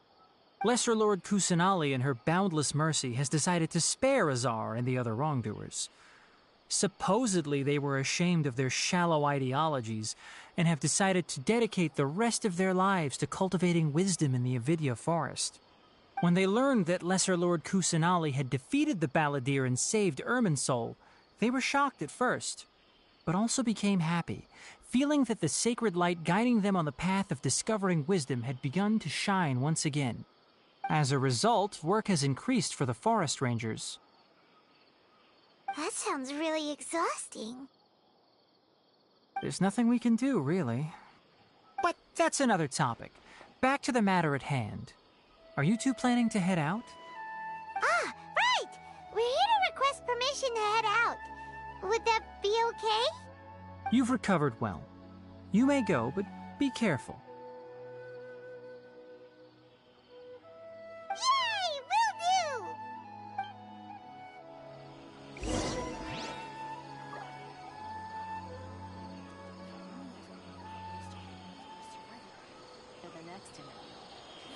Rainforest is the best place to live.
Well, there won't be any problems if the feast starts at that time. Everything has already been prepared. Mr. Zubair, I finished tallying things up here. Well, except for the guests. Is a simple reply really that much to ask of our guests? It's affecting our arrangements. Oh, it'll be fine. Besides, it never hurts to get things ready in advance. I was thinking the same thing. The feast will be held sooner or later, right? Hey, Nilou! Traveler, Paimon! We got your letters, so here we are! You're the best! The other guests haven't even replied yet. Huh? Are we the only ones that have arrived? Yeah, I had someone deliver letters to all of our guests. But maybe everyone is still busy with other things. Look, I get it. Sumeru is in an extremely important period of transition right now, but even if your friends are important figures, they shouldn't just ignore your request like this. Nilou is Sumeru's #1 celebrity, after all. You have no idea how happy I am to talk to people with good taste. If you consider enjoying Nilou's dances having good taste, then almost everybody has good taste. Because Paimon thinks everybody will love her performance. That's right. We all think she's amazing too. Nilou is an absolute favorite among those of us who frequent the Grand Bazaar. For Outlanders, you have a great eye. Master Zubair, let's have a vote for the most outstanding audience members next time. I think these two may win. Nonsense! It is not for us to determine the value of an audience. But indeed, we could try giving gifts to people with particularly good taste.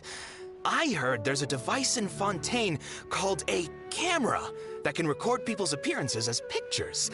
Such pictures would make superb gifts. Ooh, good idea. I wonder where we can find one. I don't want you giving pictures of me to everyone. I'm satisfied just being able to perform here. There's always a lot going on at the Grand Bazaar. Yeah, and that's why I love it here.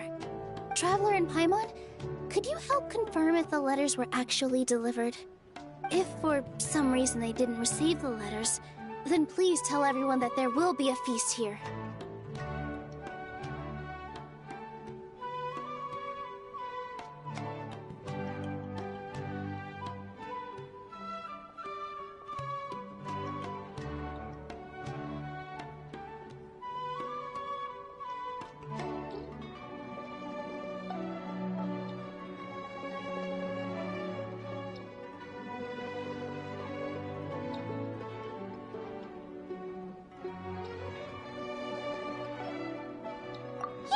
We can also check out how everything in Sumeru is going now.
When I wrote the letters, I heard that Dia was in Port Ormos, and Alhaitham was at the Academia. As for Sino, we've only heard that he appears at the Academia from time to time. I'm not too sure about Rahman's whereabouts. My guess is that he's with Dia. As for Dunyarzad, I just hope she's feeling better. I sent her a letter, but I was afraid of disturbing her. If you have time, please ask about her for me. Okay, got it. Let's go, Traveler.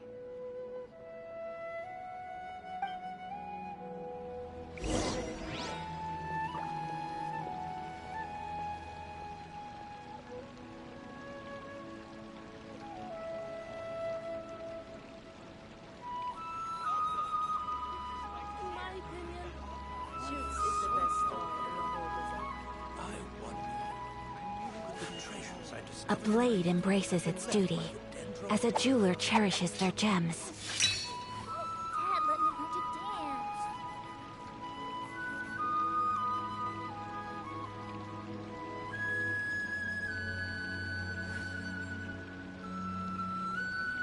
In my opinion, Shoots is the best stall in the whole bazaar. So this is a day in the life of the traveler. I'm learning more about you all the time.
We haven't seen Alhaitham anywhere. Let's ask that person over there.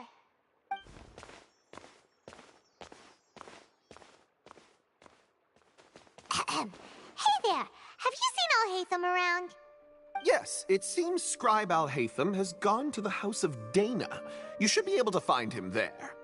But you're already the second group of people I've seen looking for him today. He must be quite the busy man. Oh? Who else was looking for him? Mr. Cavey was just here asking about him. You wouldn't believe how terrible their relationship is. And now you two are here. Don't tell me everyone's here looking for gossip about the sages. No way! We're strictly here on business. Ah, I see. Sorry, I thought maybe everyone's as interested in rumors about the sages as I am.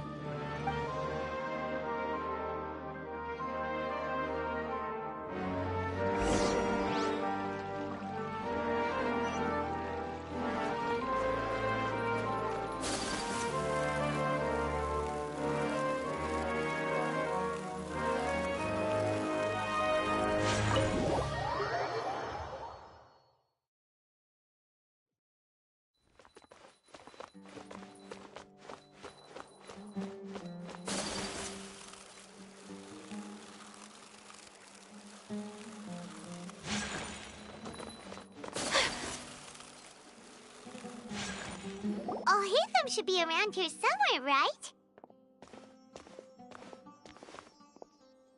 Oh, he's over there! But it looks like he might not have time for us. Just put down that worthless book and tell me what happened in the Academia. This is not just some worthless book. Do you have any idea how difficult it is to find a physical book like this in Sumeru?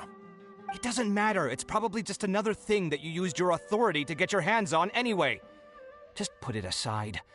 Listen, I came back today only to hear that the sages have disappeared. Oh? You sound surprised. I thought you would already know the inside story. Would I be here asking you if I knew? You're the scribe, not me. So just tell me what you know already. Well, I almost became a sage. Huh? Oh, don't sound too surprised now. You're the renowned Kaveh, light of the Kshahrewar. Besides, as a master builder... Feel like you don't really mean it. Huh. What makes you say that? Why would you question my heartfelt sincerity? Maybe it's because you've never said anything good about me before. Yeah, well, I share a similar sentiment, and anyone who knows you as well as I do would surely do the same. Oh, you... See? This is why I hate discussing anything with you. Your ridiculous and arrogant attitude always gets in the way. It seems that you really can't stand my personality. Ha! What was your first clue? Well, then you might as well move out of my house. Are you threatening me? Stooping to a new low, I see. Ugh, and don't change the subject. You, a sage? What a joke. The Academia might as well just close tomorrow. Are they having a fight?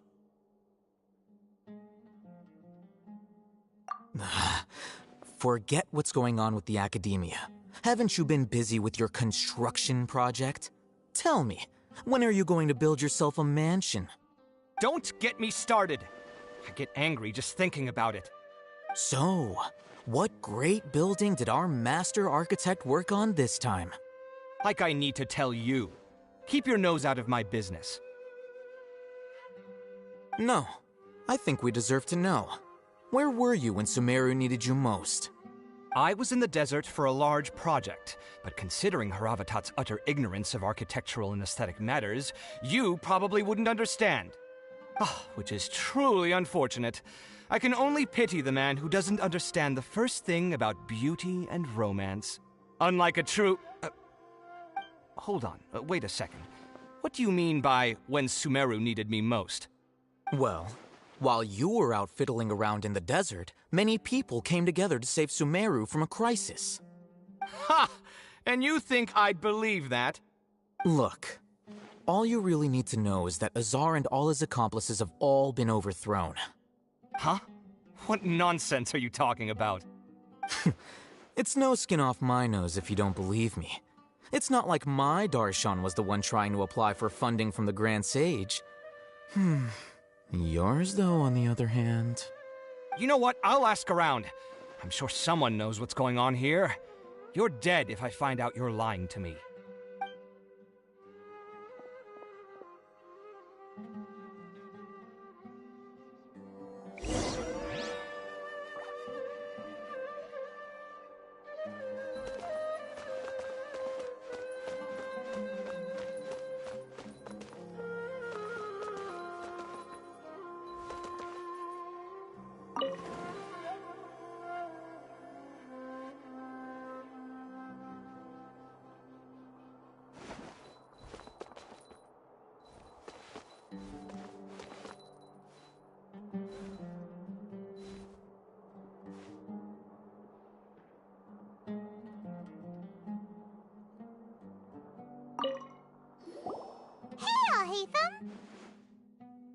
Oh, it's you two.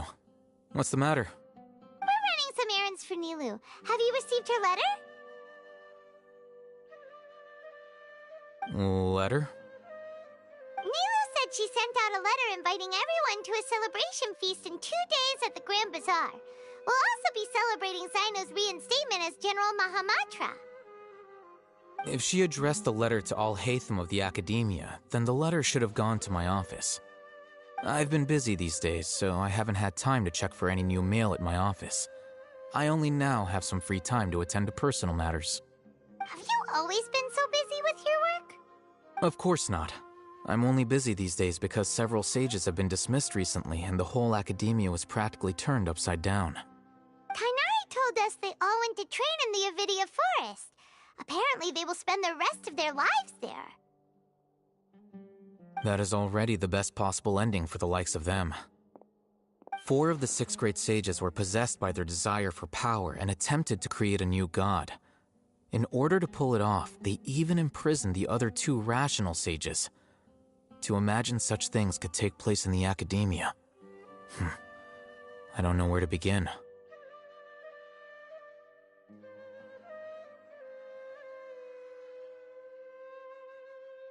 Yeah, you're right. Huh.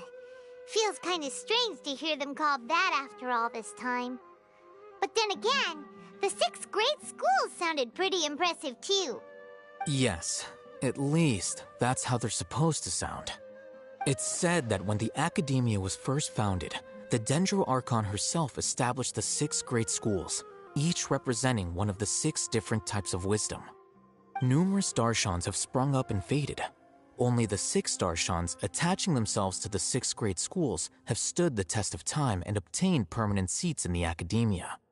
Now, the 6 Darshans are nearly synonymous with the 6 great schools, and the leaders selected for the schools are the 6 great sages.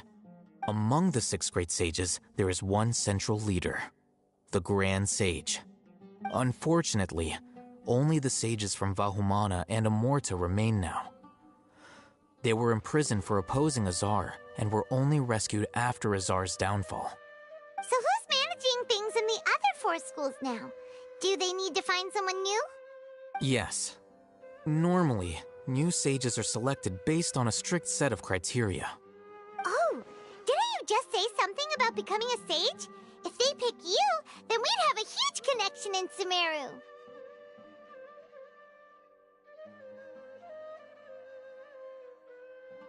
Yes, about that. You didn't let me finish my sentence. The person in charge of personnel affairs nominated me to be the Grand Sage in place of Azar and help Lesser Lord Kusanali manage the Academia. But I refused. Huh? But why? Can't you be a little more ambitious? I'm not even interested in being one of the 6 great sages. Like I said before, I don't like being a leader. Oh, all right. So are you busy these days trying to find others to take the job? That's not my job either.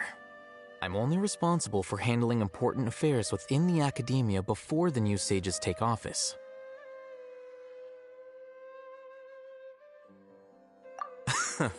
And the first thing I'll do is reject Kasharawar's application for funding. By the way, who was that other person just now? Is he your friend? Do we look like friends? Paimon doesn't know. That's why Paimon's asking. His name is Kaveh, my roommate. You could say he's the representative for Ksharawar scholars.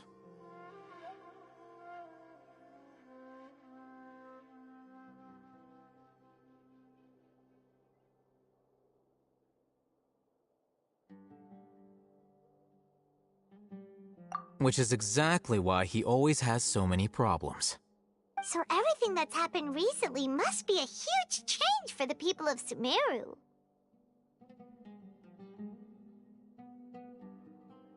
Such is the work of the Academia Scribe. Well, anyway, no matter how busy you are, since you are our planner, remember to attend the celebration feast in 2 days. Alright, I'll see you there.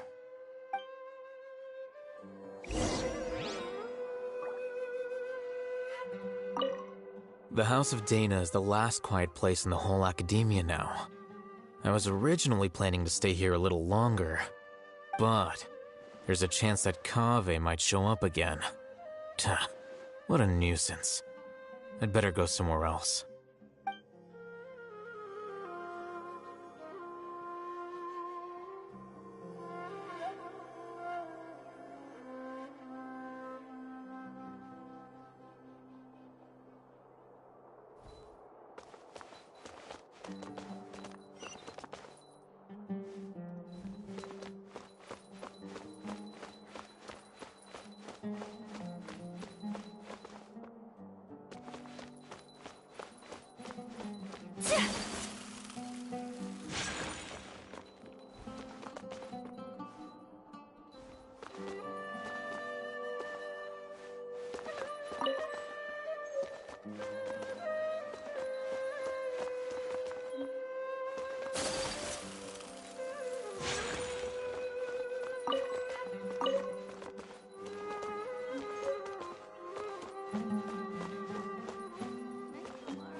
Azar has gone to the Avidia Forest to reflect on himself for the rest of his life.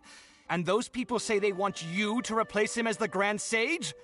What have you done? Whoa, whoa, whoa. Azar's downfall is of his own making. What does it have to do with me? Everyone out there is saying something different. Some say Azar wanted to create a god, while others say he wanted to sell his power. But none of those sound very likely. If you ask me, I think the people spreading rumors around here don't have access to any real information. Really? Oh, then I'm sure you can use your abilities to uncover the truth for yourself. Ah. Can't you show just a little respect to your senior and explain what's going on? You were out there all this time, and yet you still haven't managed to learn a single crucial bit of information.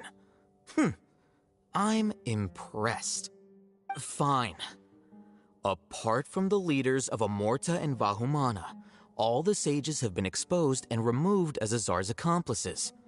We need to select new sages for your Kshahrewar Darshan as well as my Haravatat Darshan. What? Did my Darshan collude with Azar as well? Wait, could this be why they sent me out on a project? Oh, I think that's just a coincidence.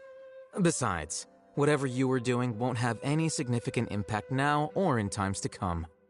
You... Listen here, I'm not buying any of it. Don't try to use this as an opportunity to talk about your crazy theories. I think you were somehow able to escape this political crisis completely unscathed. This can easily be seen as the results of a power struggle, no? Yet nobody has stopped to point that out yet. I almost feel like I should go out and start telling people about that. Be my guest. But I think everybody will be more interested in your own well-known gaffes. Do you know what? I am done with you.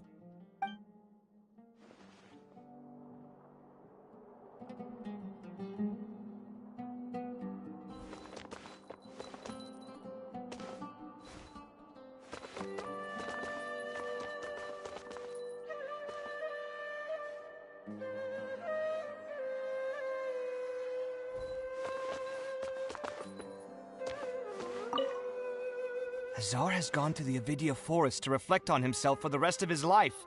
And those people say they want you to replace him as the Grand Sage? What have you done? Whoa, whoa. Everyone... Real. Oh, can't you... You fine. What? Oh. You... I think this can eat... Do you know what?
This is Port Ormos. Now where could Is that Paimon I hear? Huh?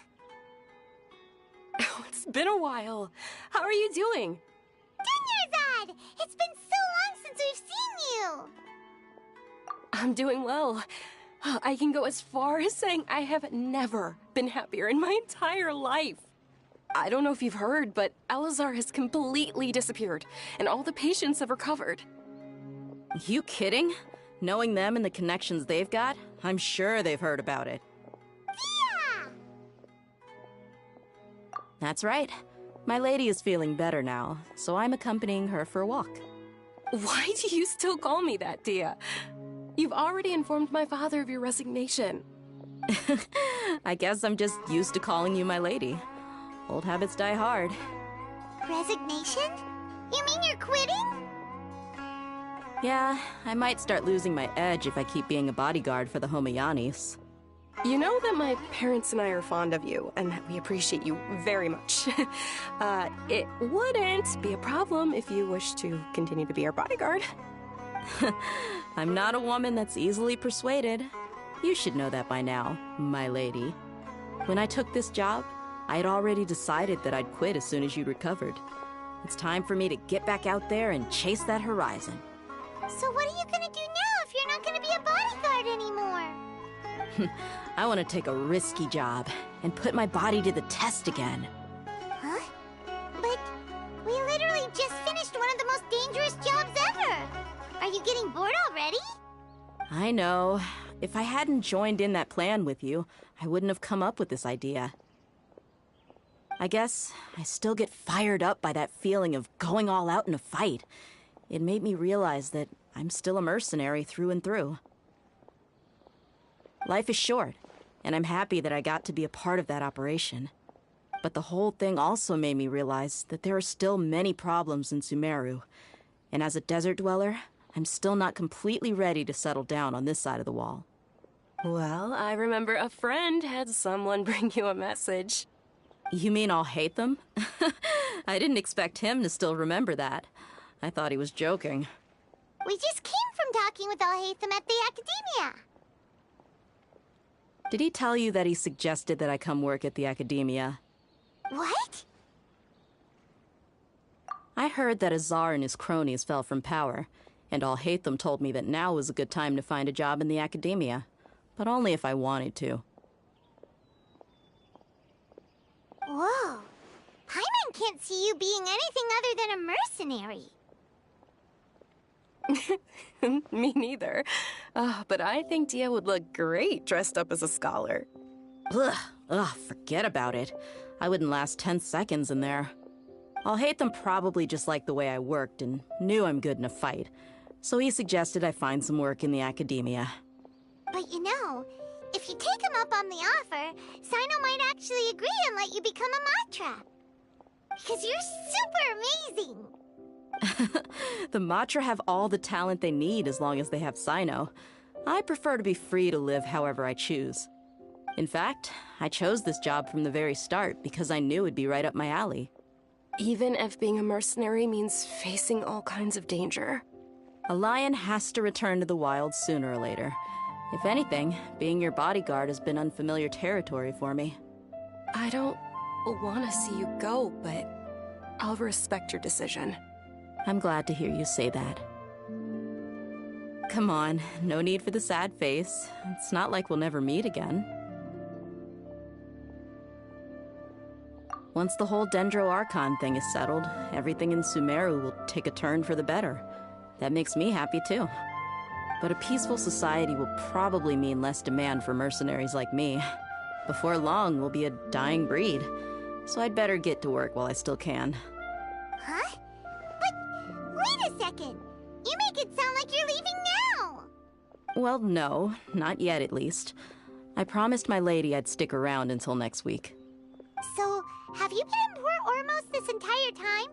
We were wondering if you had received a letter from Nilou. Oh, did Nilou write to us? She heard that you were seen in Port Ormos, so she sent the letter here. Huh. It was probably sent to the inn that we're staying at. My lady has been very energetic lately, and keeps taking me on hikes, staying out even into the night. By the time we get back, the receptionist is usually off napping on the job. Right, and we tend to leave quite early in the morning, so the old man on duty is also usually dozing off. So what it really sounds like is that the person on duty is always asleep. I bet the letter's at the reception desk. I'll go check later. No wonder there wasn't a reply.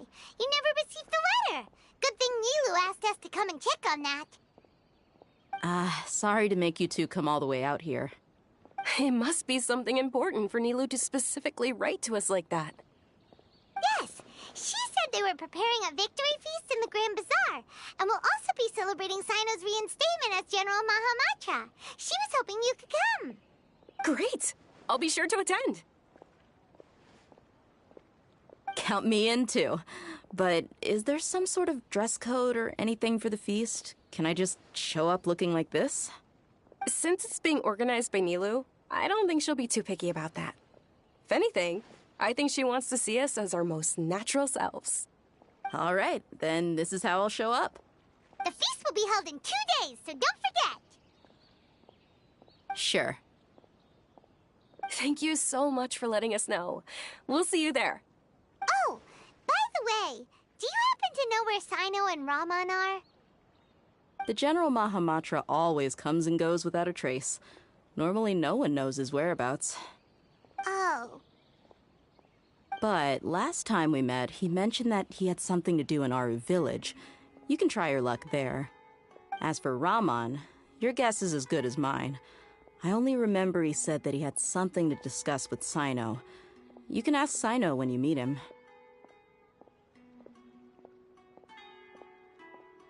Don't mention it. You'd better get going. All right, on to our next stop.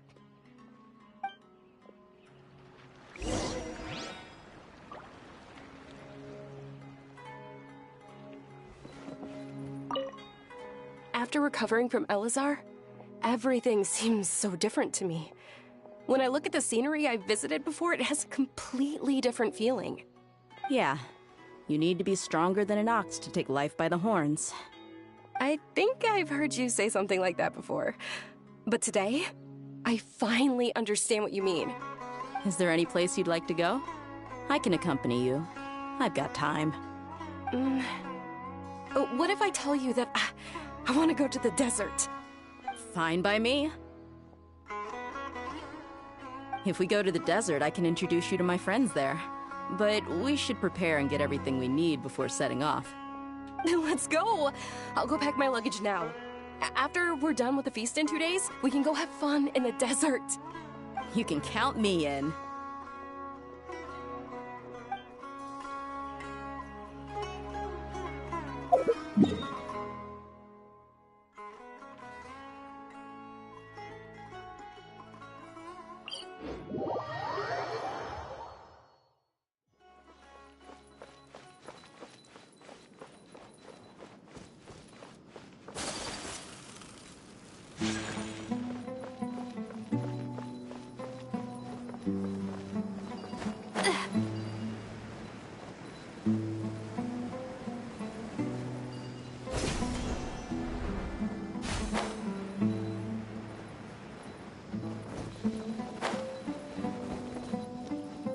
It's been a while since we last visited Aru Village. Ah, there's Sino!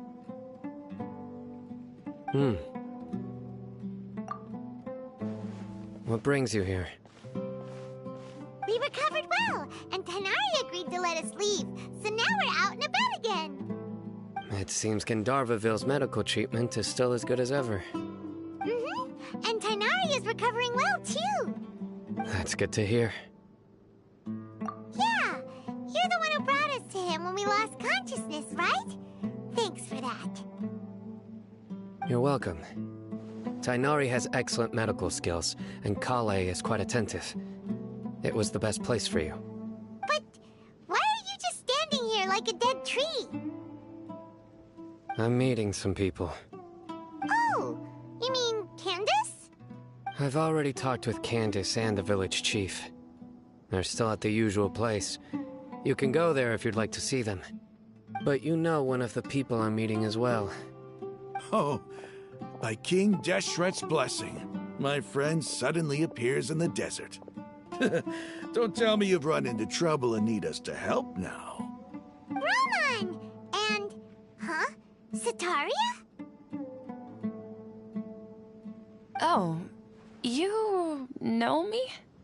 Oh, well, you're pretty famous in the academia. Don't worry. These are our friends. No need to be so guarded. Stuff happened recently. Same here. Really, I feel that my whole life has started to shine after suddenly finding a new direction. Oh, tell us everything. Yeah, you go ahead. Alright, well, I suppose I should start by saying I've decided to leave the academia. What? It's not that I've given up on being a scholar. Instead, you could say I've found a new identity. I will no longer pursue research like a typical scholar, but I have not completely given up on my relationship to knowledge either. I can see what you're saying now. What do you mean? I plan to leave the academia and return to teach here in the desert. Wow, so you want to become a teacher? Setaria will return to support education here and teach people from the desert. She can't teach everyone on her own, but there are many of us Eremites all over Sumeru. She came to discuss a collaboration with me and hoped that I could bring her ideas to the Eremites. Yes, it's my hope that the Eremites can help me select a group of smart people with the best aptitude for teaching. I'll teach them, and after they've finished learning from me, they can go educate more people. That is the true meaning of education and the spreading of knowledge. The people of King Deshret suffer from sandstorms, exile, and ignorance. Miss Setaria is more than welcome to come teach here. Her arrival is like a star shining in the desert night. The stars have always guided caravans, thieves, soldiers, and travelers who get lost in the night. They lead those in the dark out of trouble and back to safety. Oh, please. Where's all of this coming from? I'm starting to feel a little embarrassed. You deserve these compliments. Mercenaries are accustomed to danger and don't fear death, which is why we recognize extraordinary actions that common people would easily overlook. Setaria's idea will bring much good to many people. At first, I feared it was destined to fail. Everyone knows that the academia doesn't allow scholars to teach in the desert without permission. As you know, all knowledge is under their surveillance and control, and very few desert dwellers are as lucky as me.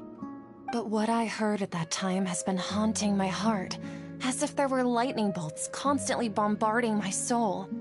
Setaria, you tread a treacherous path, and the longer you ignore it, the tighter the academia's grasp on you will become.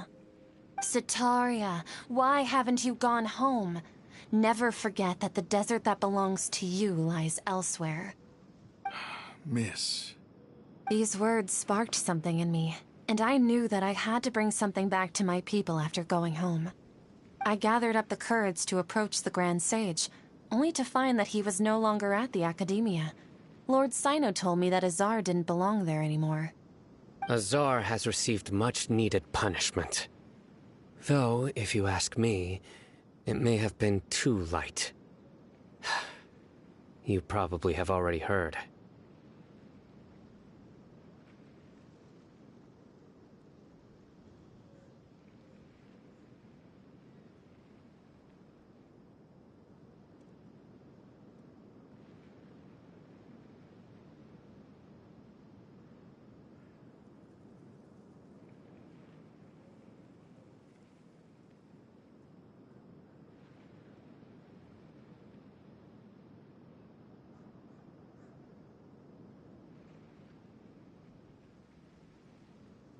Lord Cyno helped me obtain permission to leave the academia for the desert, and accompanied me here to discuss collaboration with members of the Eremites. My plan was able to go smoothly thanks to him and Rahman.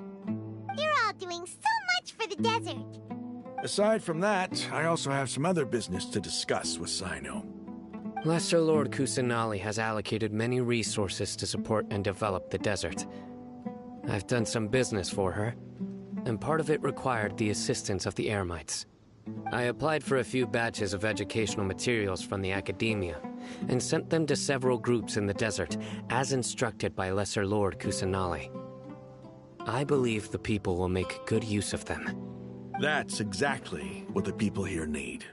physical books and other related items. If it weren't for Cyno and Lesser Lord Kusanali, I'm afraid we'd never be able to get our hands on them. Apart from this, the Academia is also recruiting scholars that are willing to teach in the desert. I'll let you and Satarian know as soon as I have any more news. We must be persistent about this, and maintain these resources to ensure long-term effectiveness.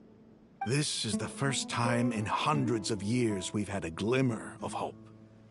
I think this may be the turning point for the desert. Remember these words. Here lies our faithful priest, Kasala. His wisdom is a miracle among the people, deserving of high praise and admiration. I hope people with wisdom like that priest will rise again among the desert dwellers. Then we'll once again see the wisdom and glory that once shook the world. Enough about us. Are you here to discuss some business too? No, not at all. We're actually here on behalf of Nilu. Nilu wanted to write to everyone, but she wasn't sure where the letters should be sent, so she asked us to come find everyone personally. A celebration feast will be held in 2 days at the Grand Bazaar. She hopes that all of you will be able to attend. At the feast, we'll also be celebrating Cyno's reinstatement as General Mahamatra. Although, judging from your appearance, it seems you've already been reinstated. Paimon thought you would only start working for the Academia after the feast. Celebration? Feast? It's the first I've heard of it. Tighnari was right. He really didn't know. This feast is for you, Cyno. Sounds to me like you'll have to be there. It's rare to see that kind of expression from Lord Cyno. You must not like feasts very much. No, not really. But I'll go. Well, I still have a lot to handle here. Besides, I need to look after Miss Sataria in the desert, so I'll have to pass. I'm afraid I won't be able to join you. Although, if you'd be so kind, please give a message to Miss Nilu for me. The message is, I'm sorry for how I treated you before, but now I understand the beauty of your dance. It's like a light shining in the sky. You and the art you symbolize are not only beautiful, but also lively and powerful, so much so that it was prohibited. Please keep dancing, and someday, I'll be able to appreciate your art in person.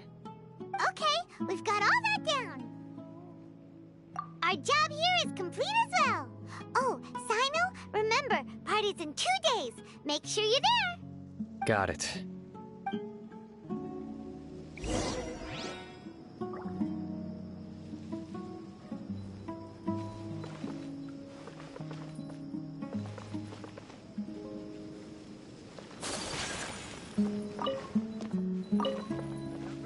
Anyway, our preparation has been going smoothly these days. Can such good things really be happening in the desert? It's almost hard to believe.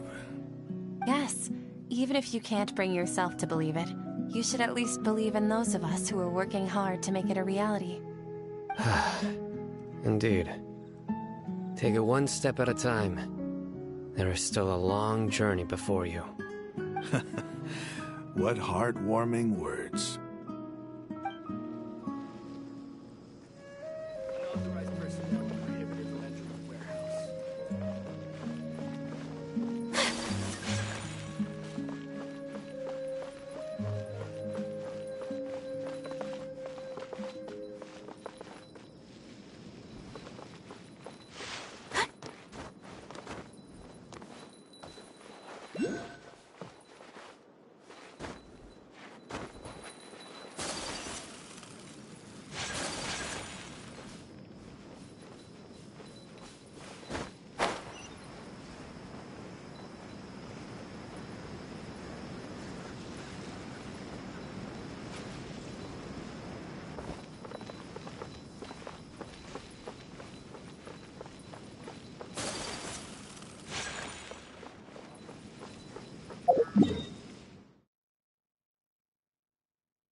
I'm getting old. It's time to make plans for the future.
I only wish life could be as leisurely as this a little more often.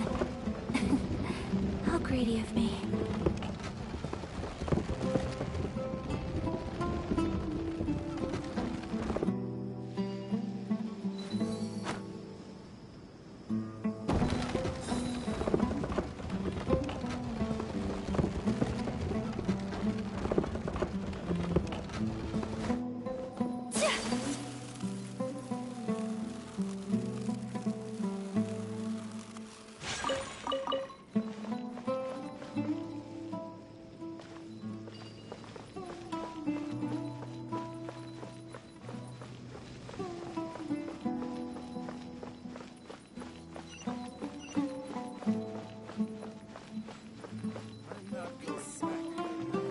Let's move out.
Today's the big day! along.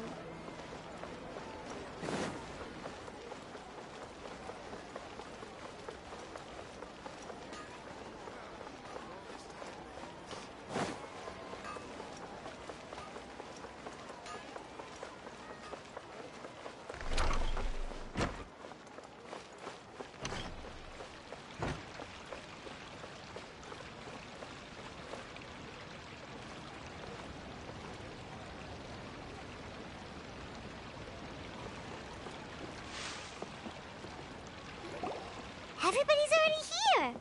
Looks like we're the last ones to arrive. I'm here. Ah, there you are. Well, look who finally decided to show up. You look like you came here immediately after finishing up some work. I'm very happy to see you here. But we're not late, are we? It's just that everyone else arrived ahead of time. I propose that the last one who arrived be put in charge of today's speeches. Nah, there won't be any speeches today. Oh, really? Well, even better. Come join us over here. Let's share some great food and drinks, and chat about all sorts of fun things. Everything looks quite good. Wow! Paimon can't wait! Traveler, just look at all the delicious food here!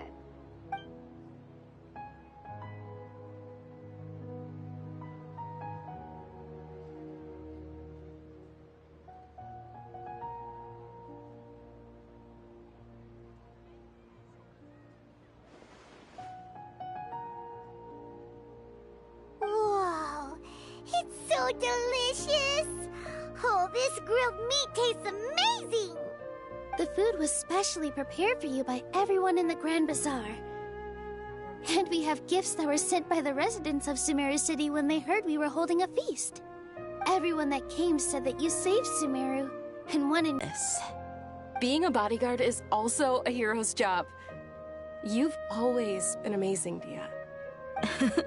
My lady sure has a way with words. Thanks. I'm glad to hear it. And I'm happy to meet everyone that participated in the great plan. Don't mention it. Come to think of it, we've really done something impressive together. It's unbelievable. We owe it to our abilities. And luck. Really? Why do I remember everybody thinking that luck was against us and feeling like we hardly had a chance of succeeding? That's how I remember it too. It's luck that brought us together, and it was luck that let us form a team. Then, it took even more luck for us to formulate a plan and implement it successfully. Moreover, judging from the results, everything worked out well. Yeah, everyone gave it their all when it mattered most. It was almost like a performance. We took the stage and put on our best show. Everyone played their part, and thanks to everyone's efforts, the performance was a great success. So, would you say we're good actors too? It's such a blessing that Lesser Lord Kusanali was able to return to power at the Academia. Yes, even after being abandoned and neglected so many times, she's finally returned. Uh-huh. Lesser Lord Kusanali once used all her power in a great disaster, which resulted in her losing all her wisdom and memories of the past. The Academia basically abandoned her because of it. This should be something everybody should remember. Huh? You look surprised. I didn't say anything wrong, did I? No, everything you said is correct. That's good. Something wrong? Yeah, what's with that face? You knew all of this already. Even if those two giants of the Academia are here, I still have to say it. Those sages really have some nerve. 500 years ago, Lesser Lord Kusanali used all her power for the people of Sumeru, and what did they do in return?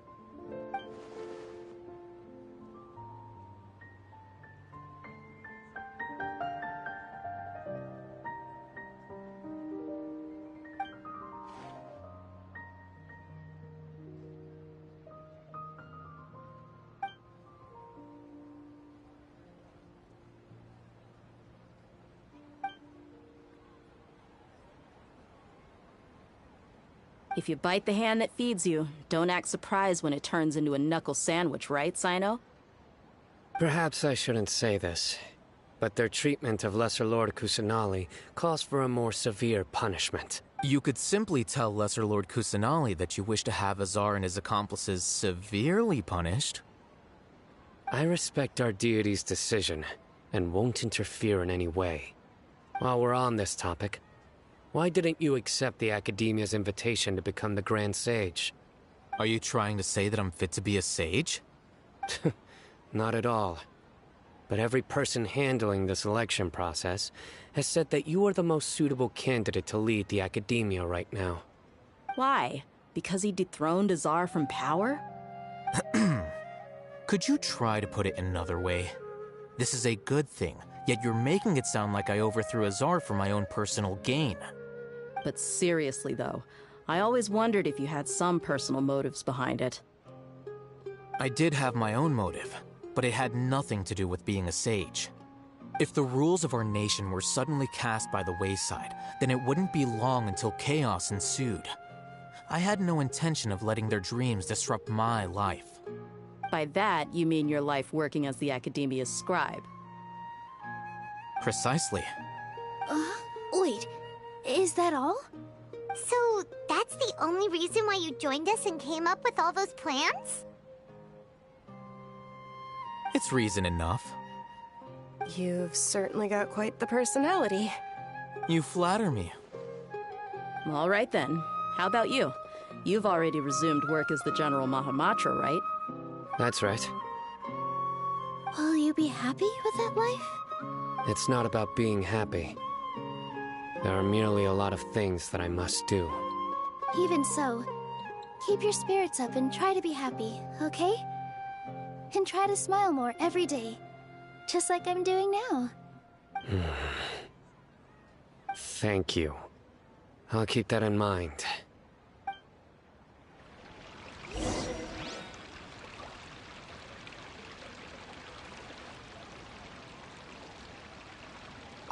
I seldom participate in such lively gatherings, but the atmosphere here is quite good.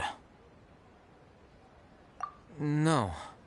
This gathering today has a unique meaning. The Grand Bazaar is lively because the people here feel happiness from the bottom of their hearts, unlike the farces at the Academia. That happiness is an emotion that'll be forever alien to those bookworms who have driven themselves insane by studying. I seem to have taken both keys when I left the house. Oh well.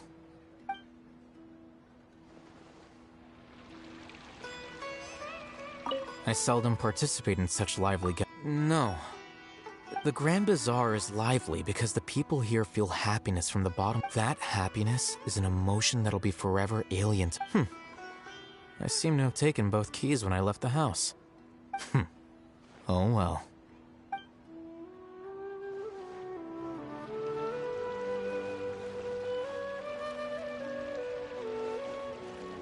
Ah, there you are, traveler. Well, how is it? Are you enjoying the feast today? If there's anything you're unhappy with, just let me know. I'll be sure to take note of it. That's good. It's the first time I've ever invited so many exceptional people to one place. I was a little nervous myself. You see, every guest here is quite extraordinary. It's unbelievable that we've got everyone together here. Almost like a fairy tale. Make sure you live it up tonight. I'll be happy as long as you're enjoying yourselves. I'm honored to have her think of me this way. If I have a chance in the future, I would really like to invite her to one of my performances. I can't explain why, but I just feel elated right now. Thank you.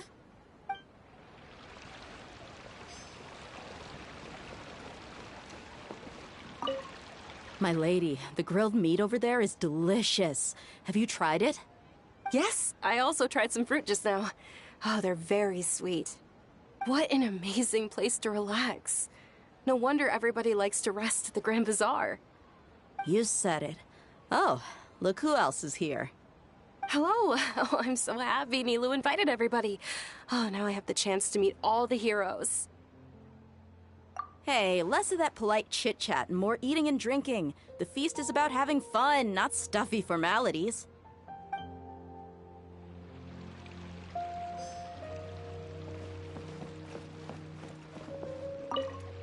The atmosphere here is good, and everything is delicious.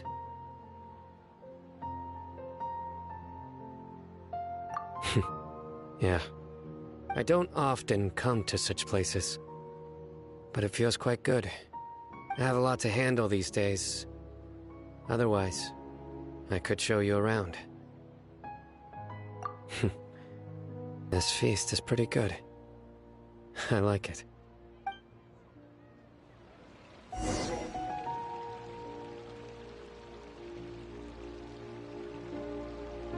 Hey, what's wrong? Your head is starting to droop.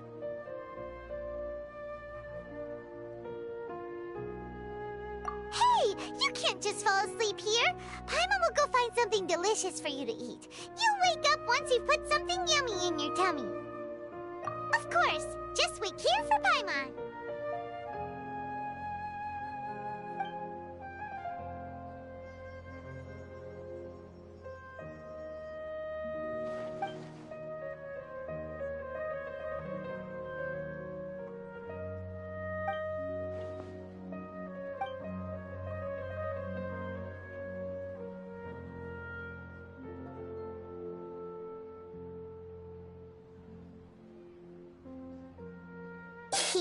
It's me.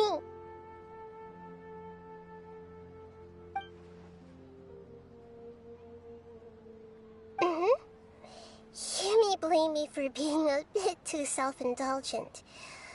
I was thinking about talking with you, and the next thing I knew, I had made a connection with you.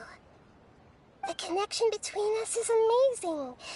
It's like flora and the fence it grows upon. I heard there's an amazing celebration feast today at the Grand Bazaar. I wanted to have a look for myself, so I snuck in. Lately, I've been so busy dealing with all the fallout from recent events, so I really haven't had any free time. Although you've already helped me with a lot, there's still one more thing I hope you can help me with. Please say thank you to everyone for me.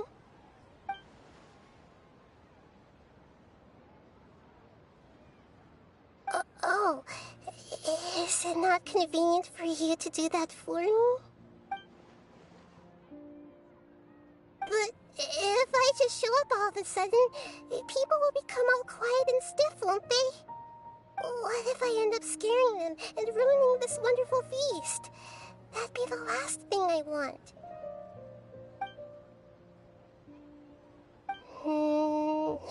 Let me think about it. Okay. Yes, I have.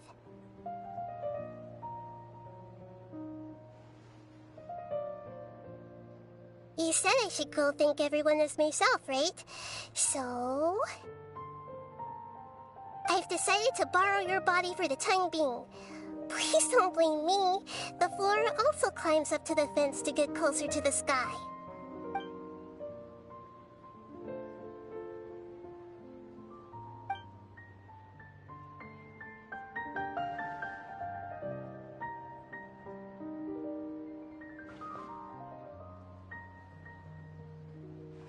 Everyone!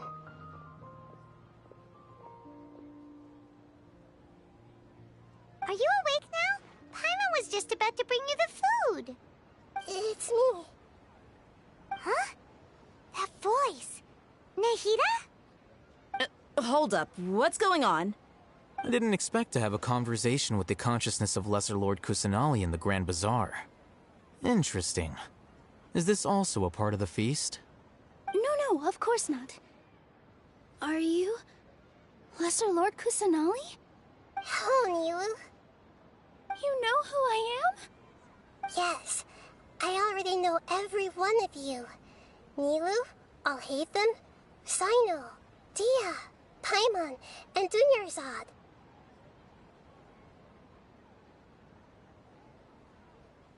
Lesser Lord Kusanali? I took the liberty of occupying the Traveler's body so that I could thank all of you in person. Thank you so much for rescuing me, even if that meant placing your own safety in peril and taking the risk of becoming enemies with the Academia, the sages, the doctor, the balladeer, and even the entirety of Sumeru. Without you, without any of you, I would have been in a much more difficult situation. Had you not helped me to resolve the crisis, not only I, but Sumeru and even the entirety of Teyvat would have suffered great misfortune. People refer to you as the heroes who managed to rescue a god. I'm quite fond of this name. It not only explains your identities, but also bears witness to your relationship with me. Please, allow me to present to you my most sincere gratitude. Lesser Lord Kusanali, you have done so much for Sumeru, and I didn't even have a chance to do anything for you. You don't have to do this. Dunyarzad, the suffering you endured during your illness is also proof of you being with me and praying for me. Thank you. You don't need to be so ceremonious. It's always been my duty to protect you. This is how the relationship between the Academia and Dendro Archon should be. We just did what was necessary and set things back on the right path. You're an Archon, but you act so humble. You really don't need to be so polite with us. I'm honored to have been able to take part in this plan. I hoped you liked the dance I dedicated to you. Thank you, all of you. Thank you so much.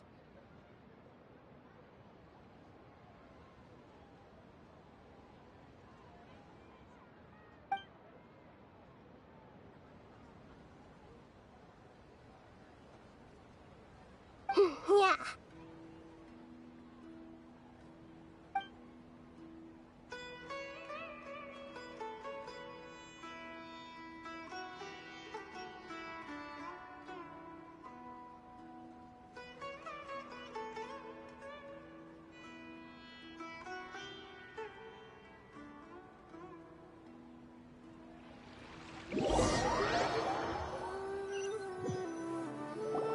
Are you awake? Did you rest well? After Nahida left, you ate a lot of food. You've become a glutton.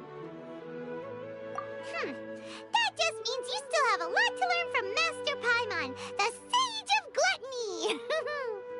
Alright, since you're awake now, should we go and have a chat with Nahida? She should be in the Academia right about now. If you have any questions, now's your chance to ask.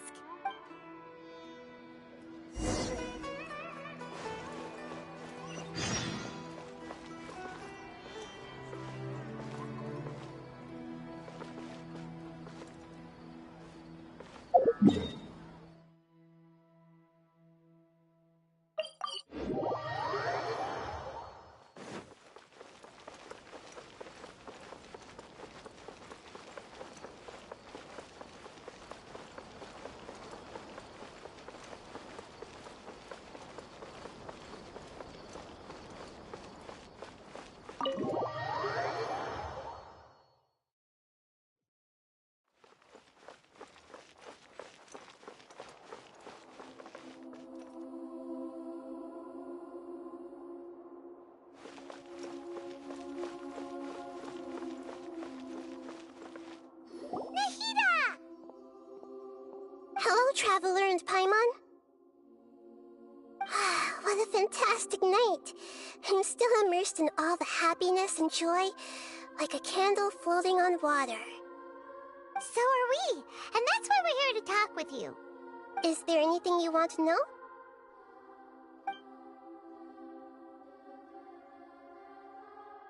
After recent events, the Akasha can no longer function as it used to. I've given it some thought, and have decided to shut it down permanently. But this is definitely not a bad thing. Even from the beginning, I've been planning to shut it down. The Akasha's centralized administration of knowledge has always restrained people's curiosity and curtailed the number of paths available to them. I don't think this is good for Sumeru. Although people may initially feel a little uncomfortable with the loss of the Akasha, they will soon understand that this life is more suitable for them. And as for the future of Sumeru, I'm preparing to regain control of the Academia. The former sages have received their punishment, but the new sages have yet to be selected. I will oversee the process personally. I hope that the new 6 great sages will be more focused on academics. Sumeru needs such leaders more than ever. The other big issue is the people of King Deshret. All the residents of the desert, in fact. They have been mistreated for far too long.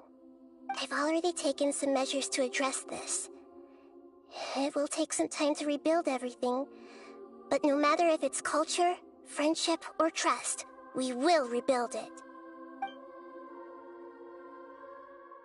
You mean, what happened after the doctor put you to sleep? Not exactly. The top-ranked Fatui Harbingers, up to number 3, possess power comparable to that of gods. I was no match for him in that kind of situation. However, in spite of the bad situation, I still managed to make a fair deal with the doctor. I'm sure you remember the entity that changed your fate, the Heavenly Principles. In fact, the Heavenly Principles has been quiet since the Conria disaster 500 years ago. I used this point as leverage against the doctor. I told him that the Heavenly Principles may be awakened if I destroy the Gnosis. Although it's just a bluff, he still fell for it. I assumed that the Heavenly Principles wouldn't just stand by and let such extensive damage to its laws take place. And as for what I exchanged for the Gnosis, the exchange served as both punishment for the doctor, as well as a boon of new knowledge that I couldn't refuse as the God of Wisdom. He's still in a coma. I've hidden him like how one would hide a feather. I know you have many misgivings about him, but as someone who had become a god, he has retained a number of very useful features. Don't worry, I'll keep an eye on him and make sure he doesn't do any evil. In addition, there are still some mysteries left in him. Some things may be very clear from my perspective, but he is still yet to understand them himself. His future will be determined by fate.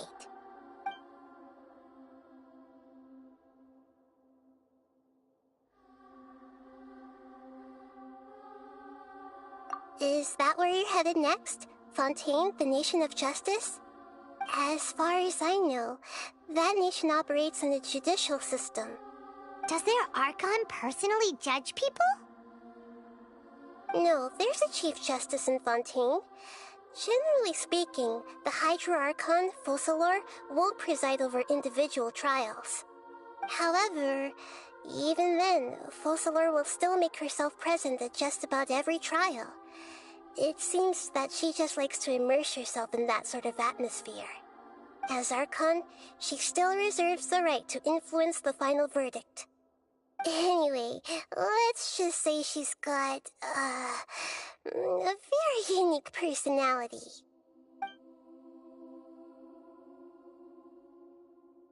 Are you sure? Isn't there something else you haven't asked about yet? Huh? You mean... About your sister. While you were resting at Gandharvaville, I took some time to perform an Irminsul search for information on your sister.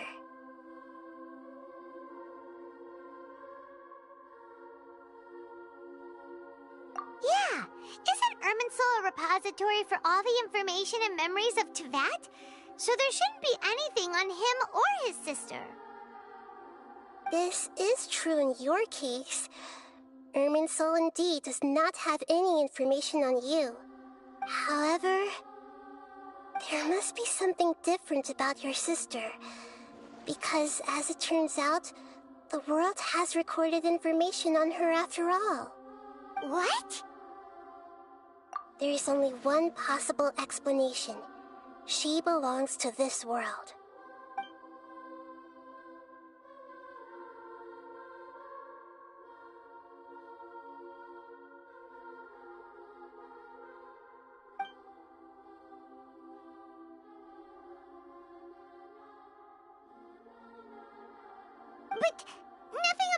makes any sense. Wasn't this your first trip to Teyvat?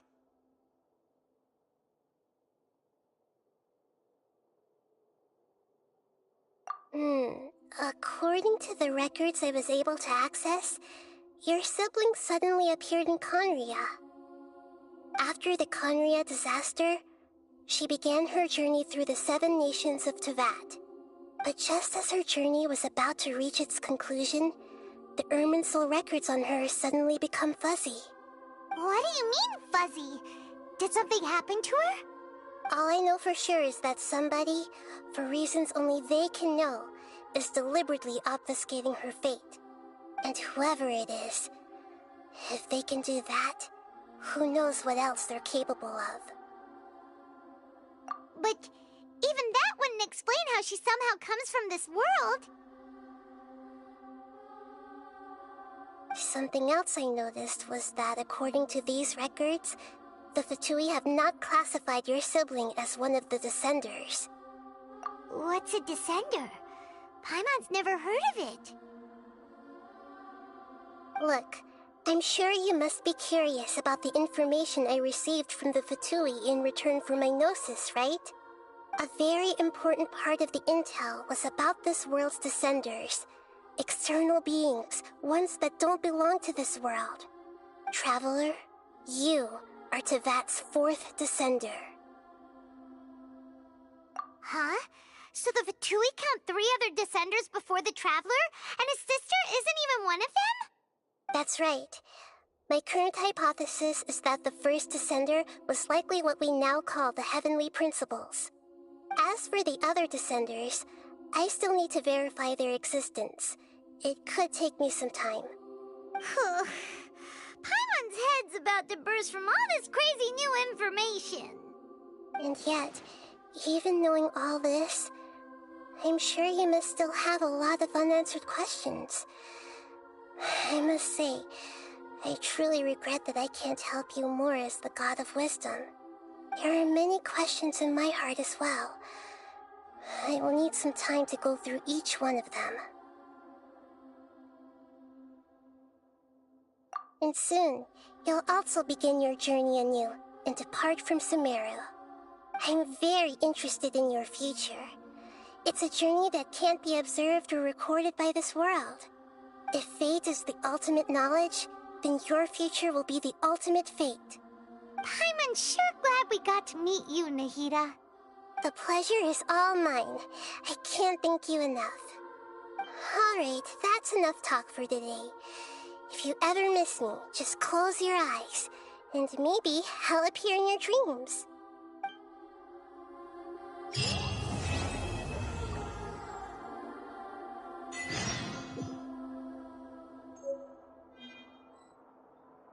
Is there anything you want to know?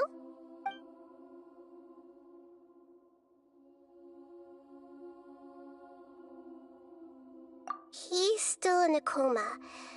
I know you have many, but don't worry. In addition, his future will be...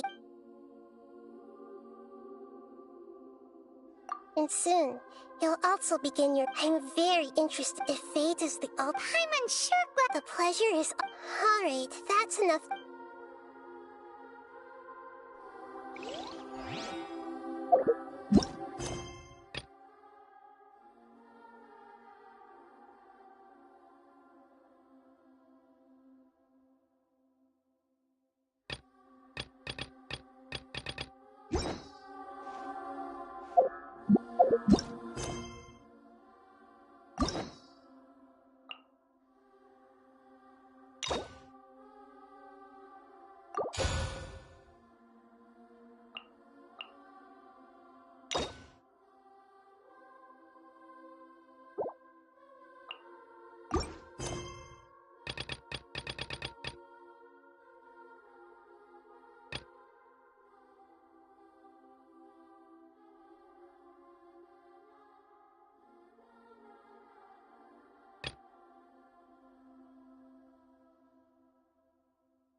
Respect must be given to the will of every creature. Each fish in the ocean swims in its own direction.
Trying to best the Academia in a debate is attempting the impossible. If you really want to try, I won't stop you. It's not like our situation can get any worse.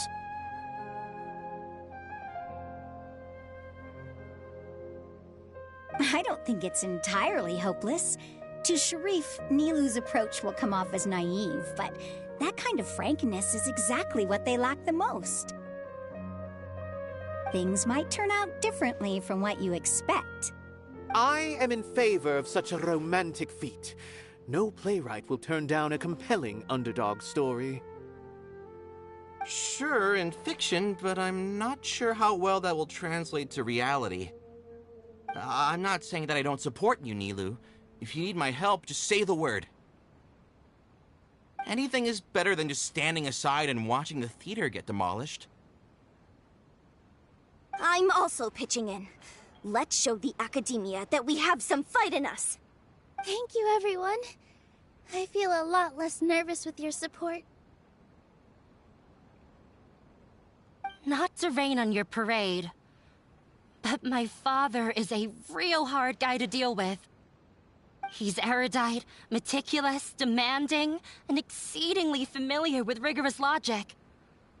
It'll be extremely difficult to beat him in a debate. You all already knew that. But you just didn't want to hurt Nilou's feelings. When all's said and done, aren't you hurting her just the same? That's enough, Inaya!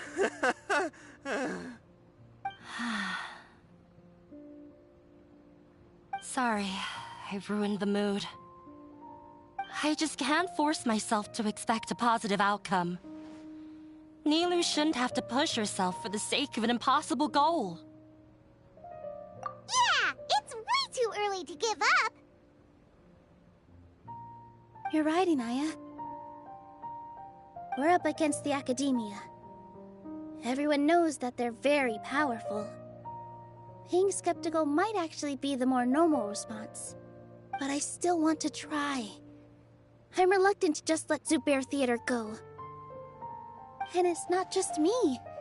I think everyone else here feels the same way. If we're unhappy, we should speak up and let our voices be heard. Say what's on your mind, and do what you think should be done. If we fail after that, then at least we won't have any regrets. I mean, after all, the only thing we can control right now is our choice at this very moment. I understand what you're trying to say. I also have my own intense feelings of anger and regret. Then, could I trouble you to tell your father about our plan for a debate? You can still get in touch with your family, right? Yes, I can. Then, please help us pass on my request. I've never participated in a debate, and truth be told, I'm still not really confident in myself. But since we've decided on a debate, I'll do my best to prepare for it. I'll gather everyone's thoughts and let them be known to all during the debate. I, by myself, definitely don't have enough wisdom to beat your father. But what about the entire theater combined? Then we should have a chance, right? Right. That's right, Miss Nilou! Beat the bad guy! Justice will prevail! Make him eat dirt! You two. We aren't getting into a fight. But thank you for your encouraging words. I'll do my best.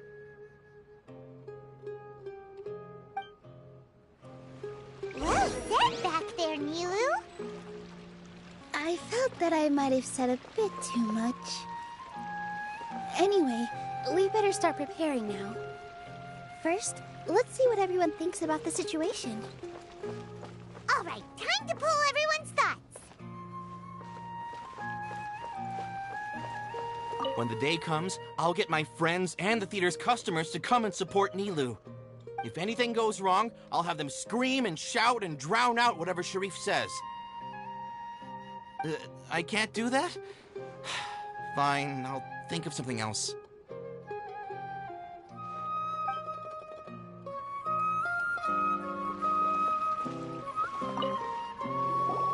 I didn't expect you all to challenge the Academia. That reminded me of my younger years. Back then, I feared nothing and no one, and I was always charging into the most dangerous of places. I can't do things like that anymore, but those were some of the best times of my life. Sorry. If the theater really ends up getting demolished, then you, Soren, and Abi will all... It's all right. There's no need to think such heavy thoughts. Even if the building gets demolished, its people will still all be here. Have faith in the resilience of an adventurer. We can always figure something out. But won't you have regrets if things just come to an abrupt end? It'd be like when you were forced to stop adventuring.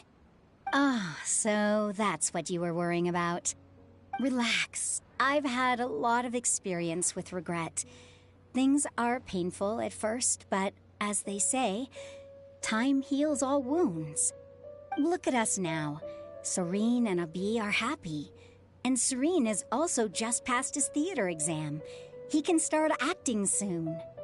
He was thrilled because he can soon perform on the same stage as you. We wouldn't be here if it weren't for our past struggles. And would Soren have become a happier person? That's hard to say. Are you trying to make us feel better? Yes, but I truly do mean what I say. Being here at the theater has taught me an important lesson. The most important thing about an experience is how you choose to interpret it. I can choose to believe that my life ended with my husband's death. Or I can choose to believe that it was a blessing in disguise for Soren and Abi. Similarly, even if this theater disappears, a new beginning might just be around the corner. Good and bad are all human-made concepts. It all depends on how we choose to see things. You have a point. Nilou, I know how important Zubair Theater is to you. You don't have to be so nervous. We're all here with you. The theater won't go down so easily. Thank you, Miss Raykar. No need to thank me. If anything, you inspired me with your bravery. You might have what it takes to become an excellent adventurer.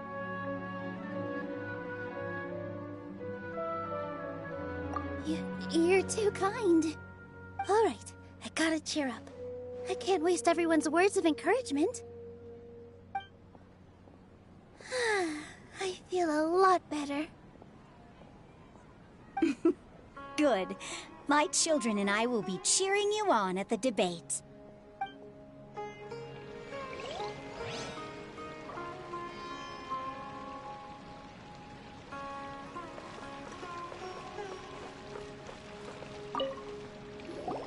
Mr. Zubair, we're trying to put together a list of arguments that might be useful. Any ideas? It won't be difficult to explain our position. They're in the wrong, and they know it. I have meticulously managed this theater's affairs for years, and I have abided by every procedure and obtained every permit.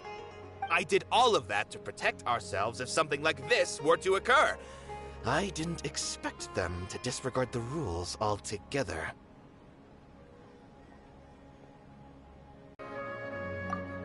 Yes, I know. But anyone who's staying at the theater is one of us. If I can't even protect the members of the theater from outside pressure, then I have failed in my duty as a manager. In summary, you need sufficient confidence and strict adherence to the rules. At least for now, they don't have the authority to demolish the theater. As long as you double down on that point and force them to concede it, you'll gain an advantage. All right, got it. I've seen many situations like this before. The Academia sure likes to get its nose into everyone's business.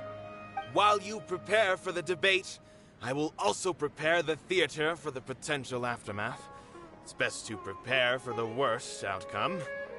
Once you're done chatting, do me a favor and tell our customers that we're canceling all of our shows. Do we really have to? Right now, no one's in the right frame of mind to perform. I have to consider both our staff and our customers. This is the only way. Nilou, you are incredible. With your talent and youth, you had the least to lose out of all of us. And yet you were still the first to take a stand. I've never thought about leaving your theater, Mr. Zubair. I truly love this place, and I want to keep dancing here. I also want to keep dancing with everyone else. You're becoming more and more like her. Do your best. We'll do all that we can, and leave the rest to fate. Her? My teacher. She was an excellent dancer, but she's retired now. If we have time later, I'd be happy to tell you more about her. This just came out of nowhere. What'll happen next? Beats me. Everyone else must also be at a loss.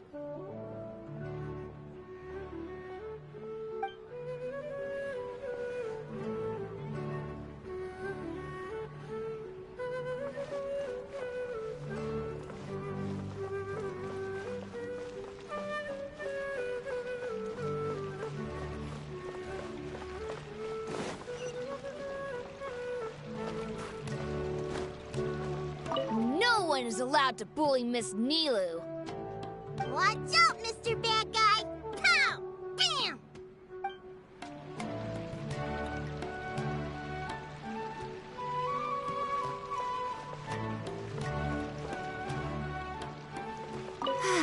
I've gained a whole new level of respect for you.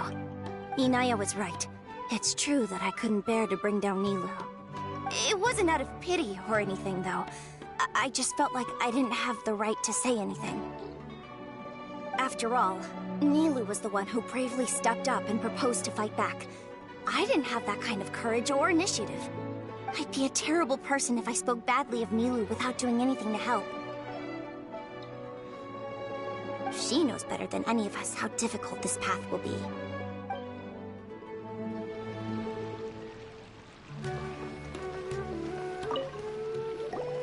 Paimon doesn't really want to talk to him. So, you've already developed some prejudices against me. And to think, I was just about to put forward a suggestion. Oh, Paimon will listen to that. Although, I know not if you have a new answer to my previous question. Now seems like an appropriate time to revisit it. What do you think is the meaning of art? Oh, this again? We probably do need to tackle this question if we want to prove the value of the arts. I don't know how to explain it, but all I know is that when my performance makes the audience happy, I also become very happy. Does that count as a meaning? You answered him so seriously. Careful, Nilou. This guy's ramblings never make any sense. No. Nilou's answer far surpasses yours, and it is close to my own. The meaning of art comes not from its creators, but from its audience.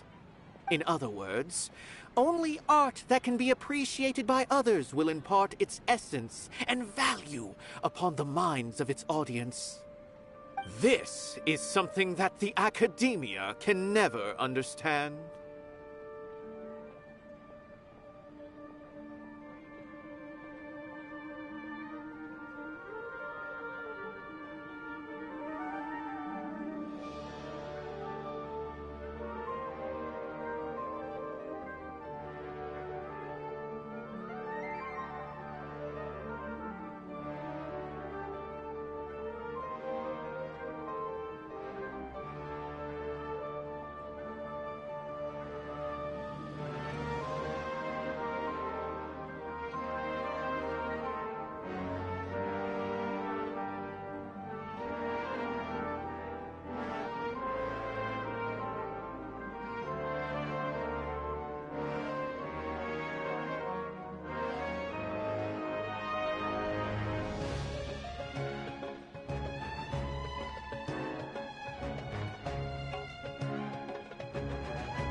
I once pursued the mastery of art, much like how a researcher would chase wisdom and knowledge.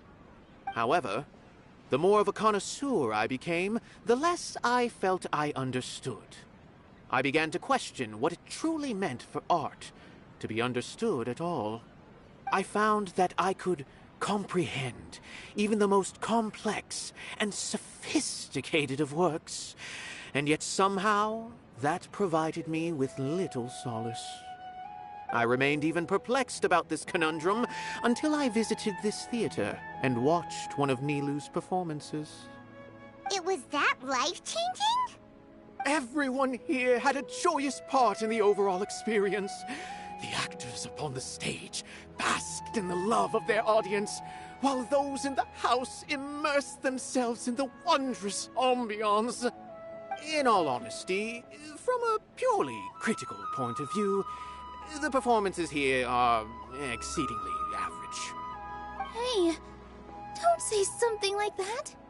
But what bewildered me was how, despite the performance's middling quality, they captivated their whole audience.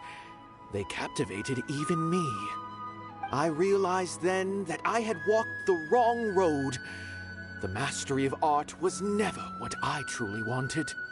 I left the so-called frontiers of artistic research and came to this theater, for this is where I can finally find what I seek. Art will no longer be a castle in the sky. Whether it be inspiring or entertaining, art must be appreciated by others to confer value. If art cannot accomplish that, then it is meaningless. When you put it that way... Mr. Zubair and I refused to follow the Academia's orders to change our shows for a similar reason. To put it simply, we were afraid that our shows would lose their meaning if people couldn't understand them. I once stood in the spotlight, but I relinquished fame and acclaim for the freedom I enjoy today. I care not for where my feet may take me next, but Nilou, you need to remember one thing. You already stand upon the finest stage there is, and that is a rare gift that should never be taken for granted. You cannot give it up, not even to the Academia. I understand. Thank you for your words of encouragement, Mr. Kasani. Dust the cobwebs away from the eyes of those scholars. He really seemed to care a lot about the theater. Once you get to know him, you'll realize that he's actually a big softie at heart. He'll even help out with furniture repair and painting the stage. Wow. Paimon didn't think he had that in him at all.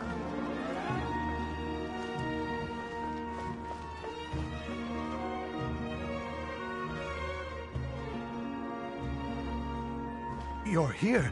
Is the theater actually closing? He's been worried sick for a while now. He wouldn't stop talking the whole way back. Hey, you two. What exactly happened? Did someone come down from the Academia? Yes. He told us that we have to shut down the theater within 30 days, and that it's going to be demolished.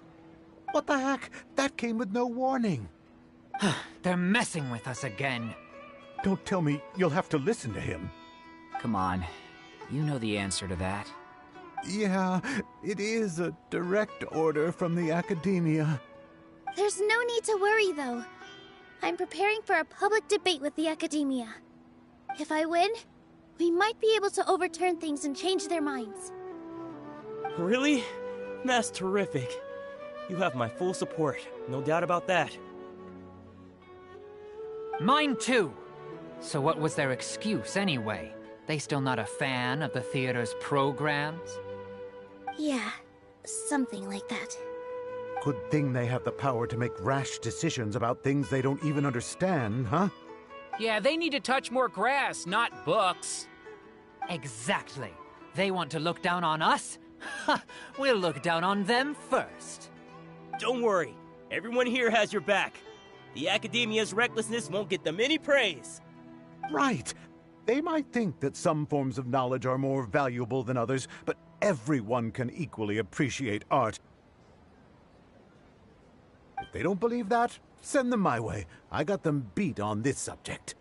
Maybe you can prepare some questions on the details of dance performance to make things harder for them at the debate. Sounds like a good idea. Maybe that's something I should do. Ignore him. He's joking. Just do things your way. No matter what, we will always support. Make me feel a lot better. There are always more solutions than problems.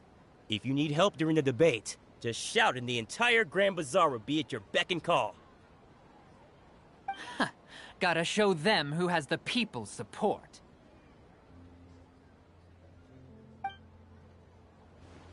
I feel like the pieces are starting to fall into place. Let's head back to the theater and organize our thoughts. Sounds good. Inaya should also be back soon.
Yae Publishing House has released numerous works that lay out military strategy in a simple and pragmatic way.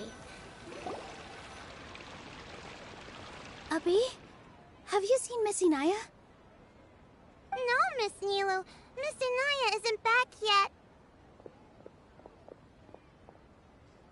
Wasn't she just passing on a message? Does she really need this much time?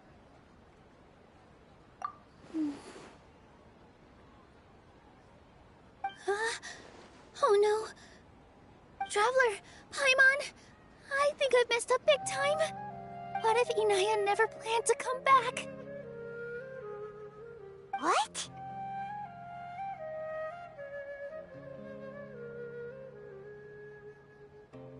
It's just a gut feeling, but knowing her, she probably feels like she's completely responsible for what happened.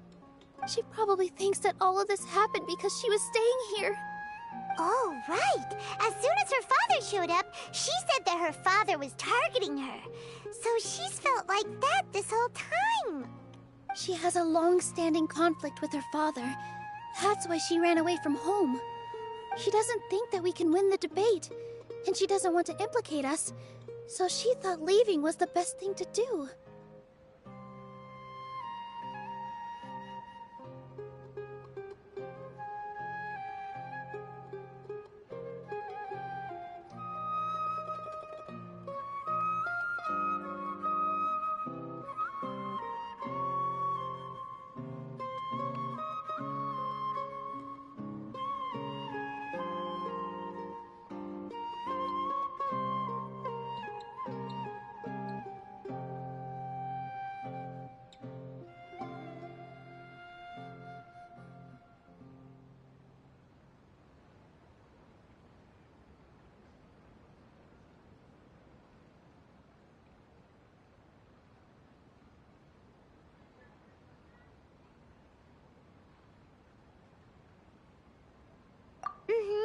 And then she just quietly left afterward.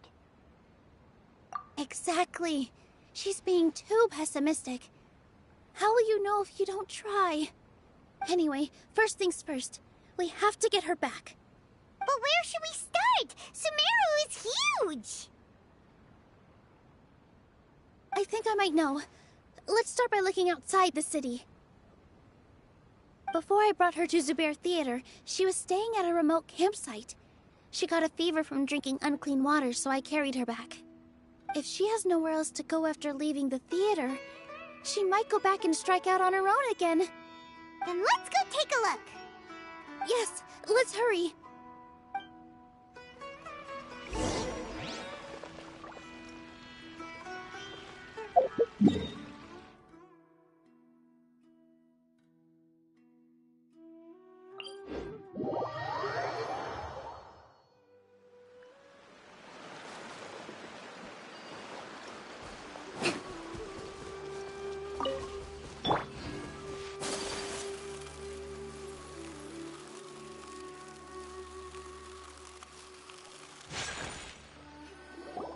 There are signs that someone had stayed here very recently. But we can't confirm if it was Inaya or not. Let's take a look around first. Did you hear that? I heard it too. Let's investigate.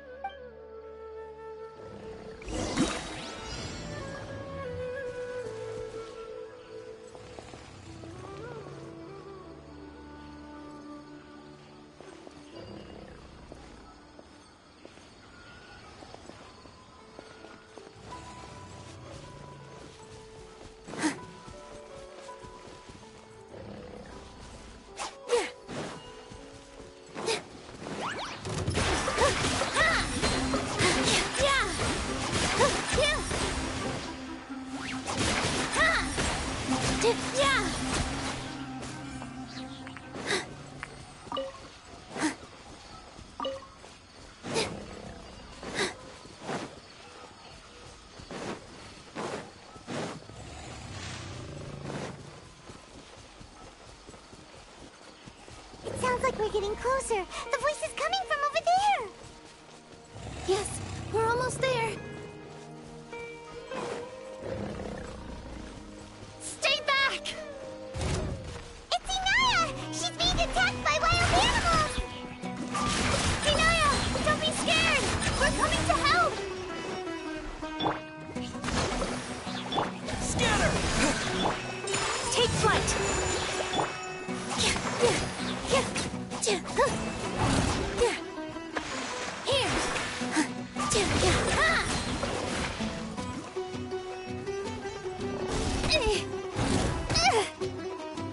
This dance is for you!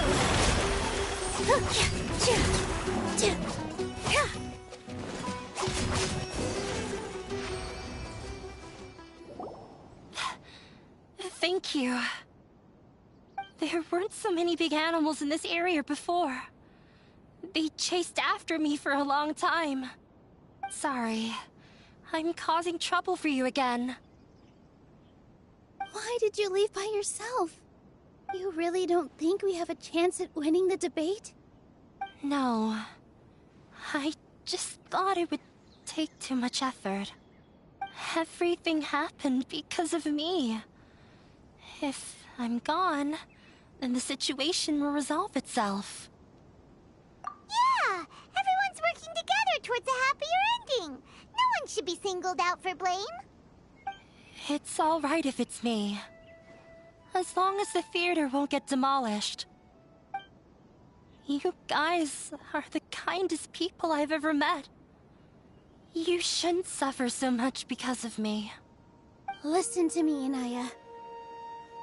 Even if you were the reason that all of this happened, no one would blame you. Mr. Zubair said that you're one of us, so that means we will protect you. No matter what happens, we'll stand as one.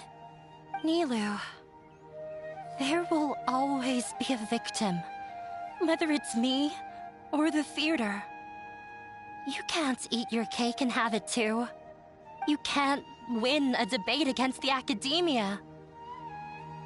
Especially since your opponent will be my father. My father is an extremely demanding man. He's always wanted me to become an exceptional researcher and his academic successor. I tried my best to meet his expectations and did everything I could. But he still wasn't satisfied. Or rather, he had just never been satisfied with me. I'm no genius. But whenever he berated me, it was always as if he was asking me, why aren't you a genius? Yeah, like I'd know.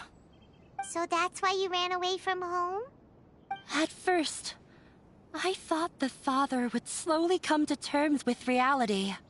But he just wouldn't stop berating me.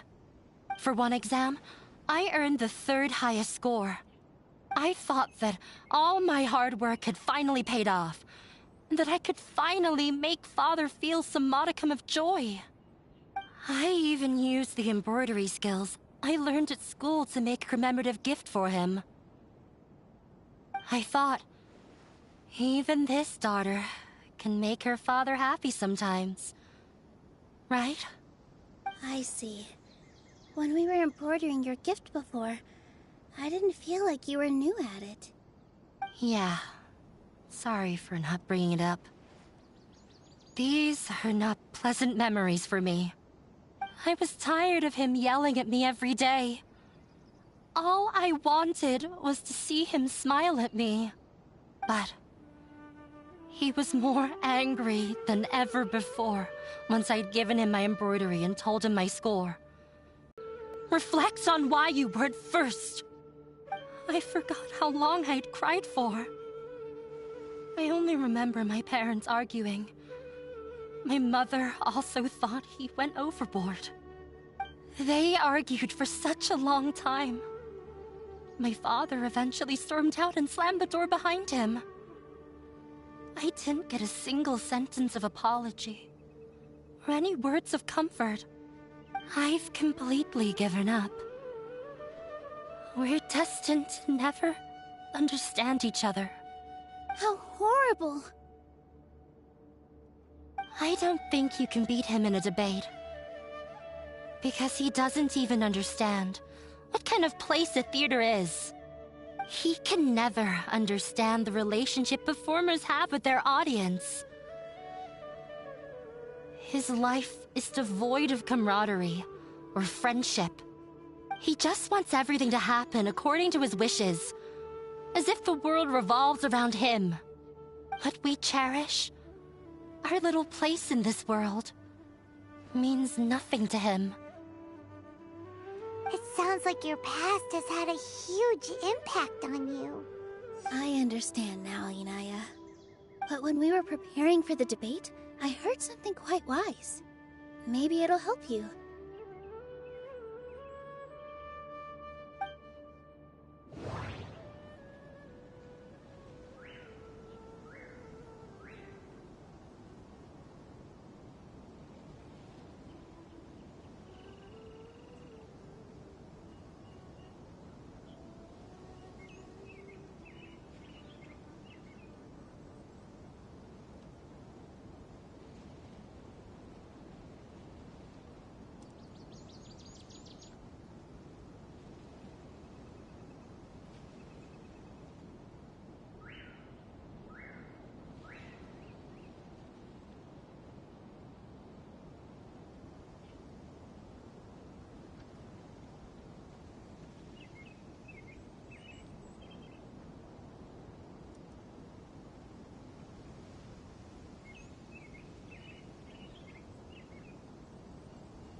Everyone is free to appreciate art.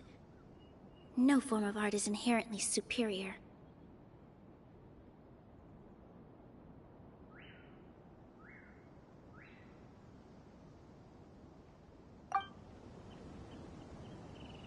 Everyone is free to appreciate art. No form of art is inherently superior. No, there should be something else that's more relevant.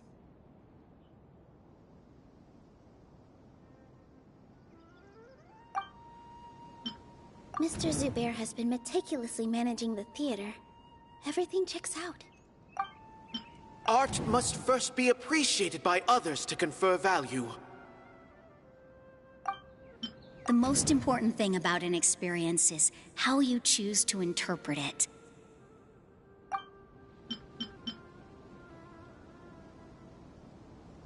Everyone is free to... Everyone is free...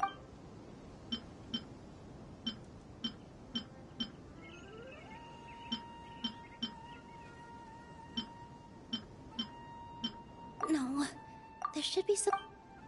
No. Miss Raykar has gone through a lot in her life, but she told us that she's very happy to live at the theater now. Although she ran into misfortune, it led her down a new path in life. She sees that as a blessing. She told me that the most important thing about an experience is how you choose to interpret it. Interpret it? I can sympathize with your unhappiness at home, but after you ran away, you ended up at the theater and became one of us. Those unhappy experiences allowed you to really cherish your bonds with everyone, and also gave you the opportunity to become friends with us. Don't let your past suffering keep you from the new life that you've worked so hard to find. Oh. Let the past stay in the past. When I ran away from home, I swore that I would leave my family conflicts behind. But you're right. All I'm doing now is falling right back into it. Maybe you'll disappoint him, but that doesn't matter. You have a new future waiting for you. Don't let go of the answer you've worked so hard to find. That's right. If we put our heads together, there's bound to be a way. You're right. There's nothing to be afraid of. I'm not trying to meet his expectations. So why should I give up because of him? I can't afford to lose anything more. We have to win. The debate will not only protect Zubair Theater, but also allow me to settle things with Father. That's the spirit! Let's go. I'll tell my father about the debate. I know him very well. Even if he looks down on us, I know how to make him accept. All right, let's go.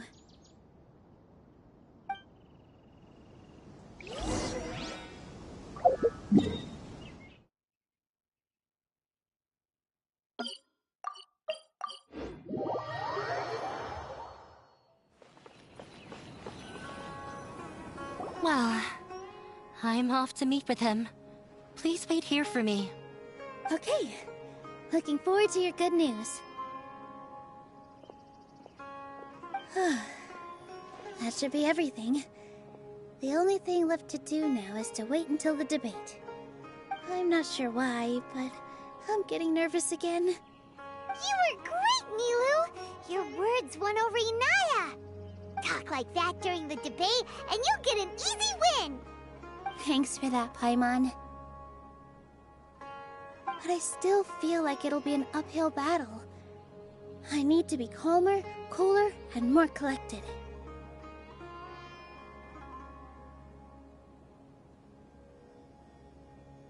Yeah. I'm acting as everyone's representative, so I'll need to act brave, even if I won't feel like it. Huh? What's left?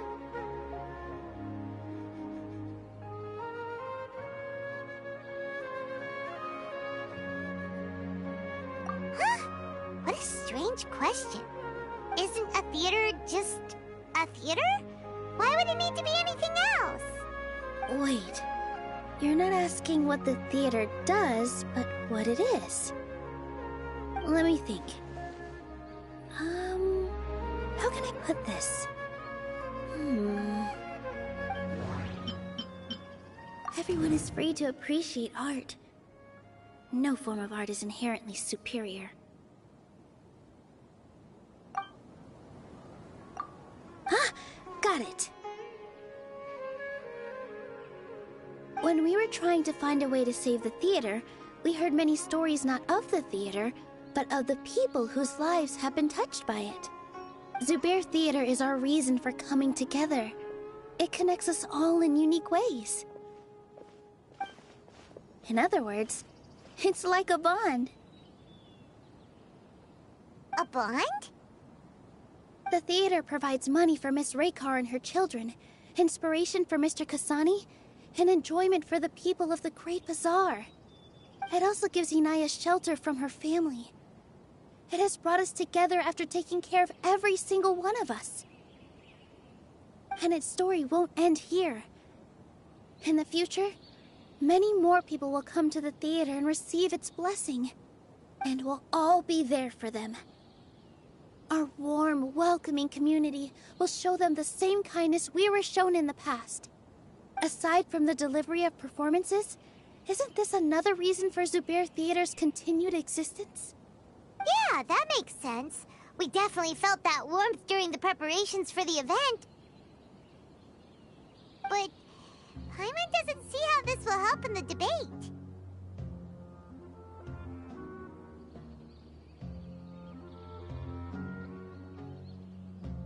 Oh, gotcha! No matter how strong an opponent is, they'll have to go on the defensive if pressed on a weak point. I feel like that's another prong in our attack. Thank you so much. Paimon also feels a lot more relieved. Let's show him what we got! Sorry for the wait. I'm back. Things went a lot more smoothly than I expected. It didn't take long for him to accept the debate. And it's set for 2 days from now. Why are you all smiling so much? Did something good happen? We realized that your dad might not be as scary as we had thought. We just finished our prep. Rest easy. It will all turn out well. We have to win. No, we will win, Inaya. Fingers crossed.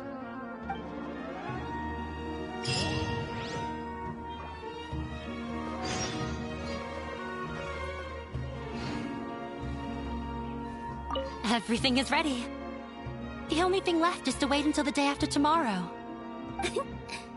I hope I'll actually be able to get some sleep over the next 2 nights.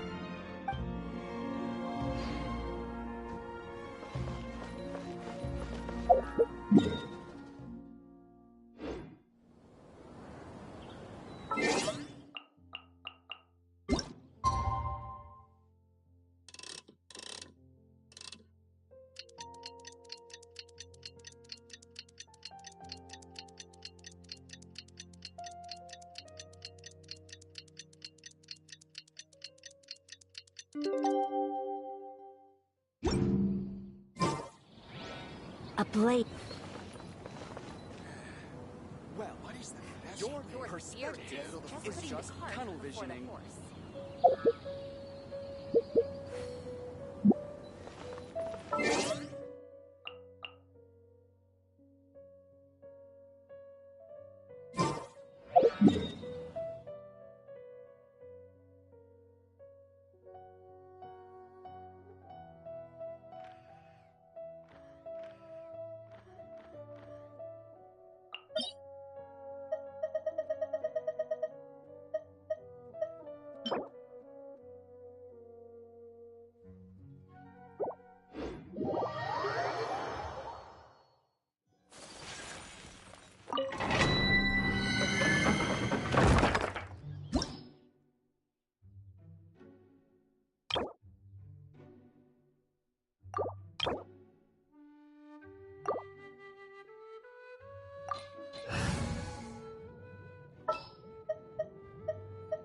Ready for a rehearsal?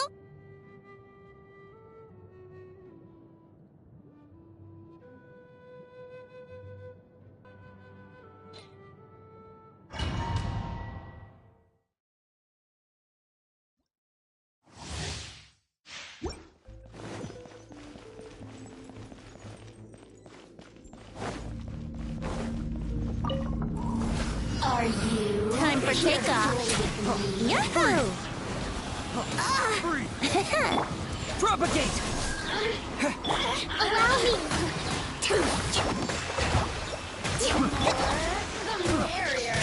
Let's play! The wrong test subject.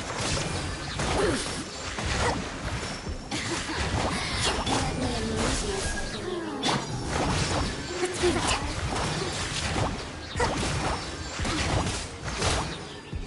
Illusion shattered! Think you can get away? Covenant of the Deep!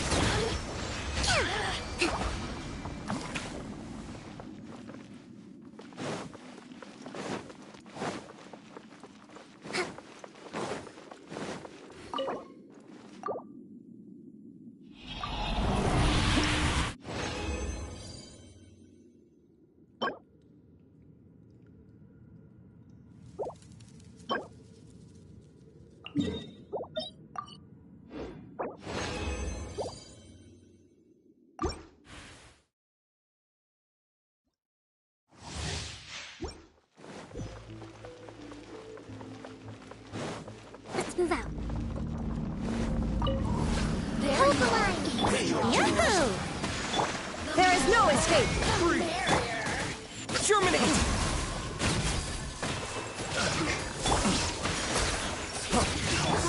Let's play! Time for takeoff.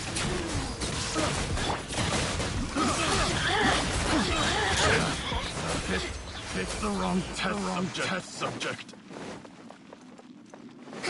Let's move out.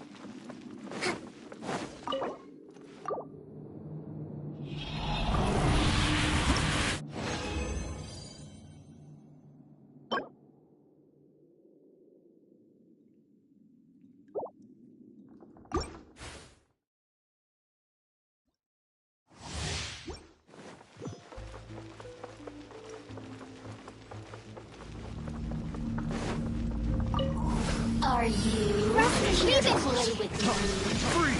Scatter! Think you can get away? Billowing surge! The wrong test subject. Let's move out. Can't run from death.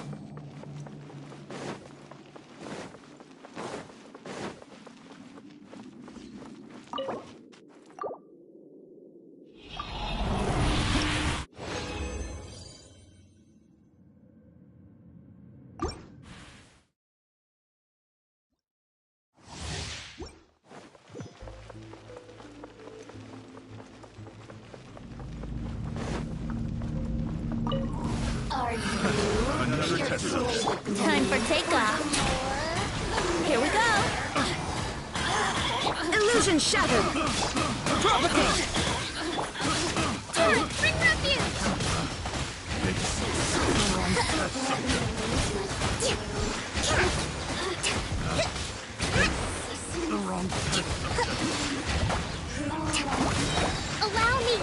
Shine down!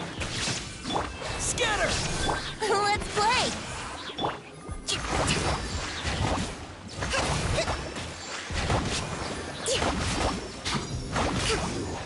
Can't run from death. Let's move out.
Would you care to sit?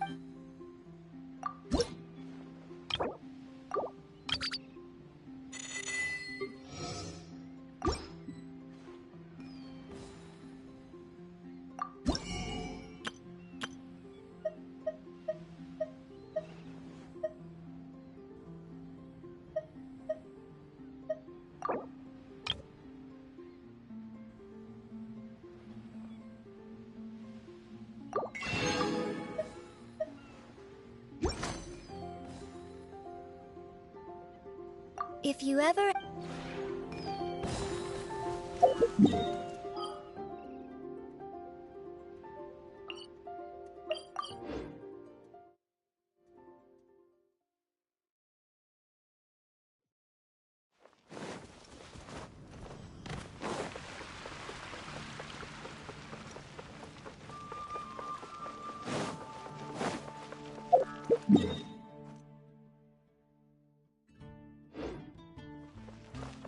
Ad Astra.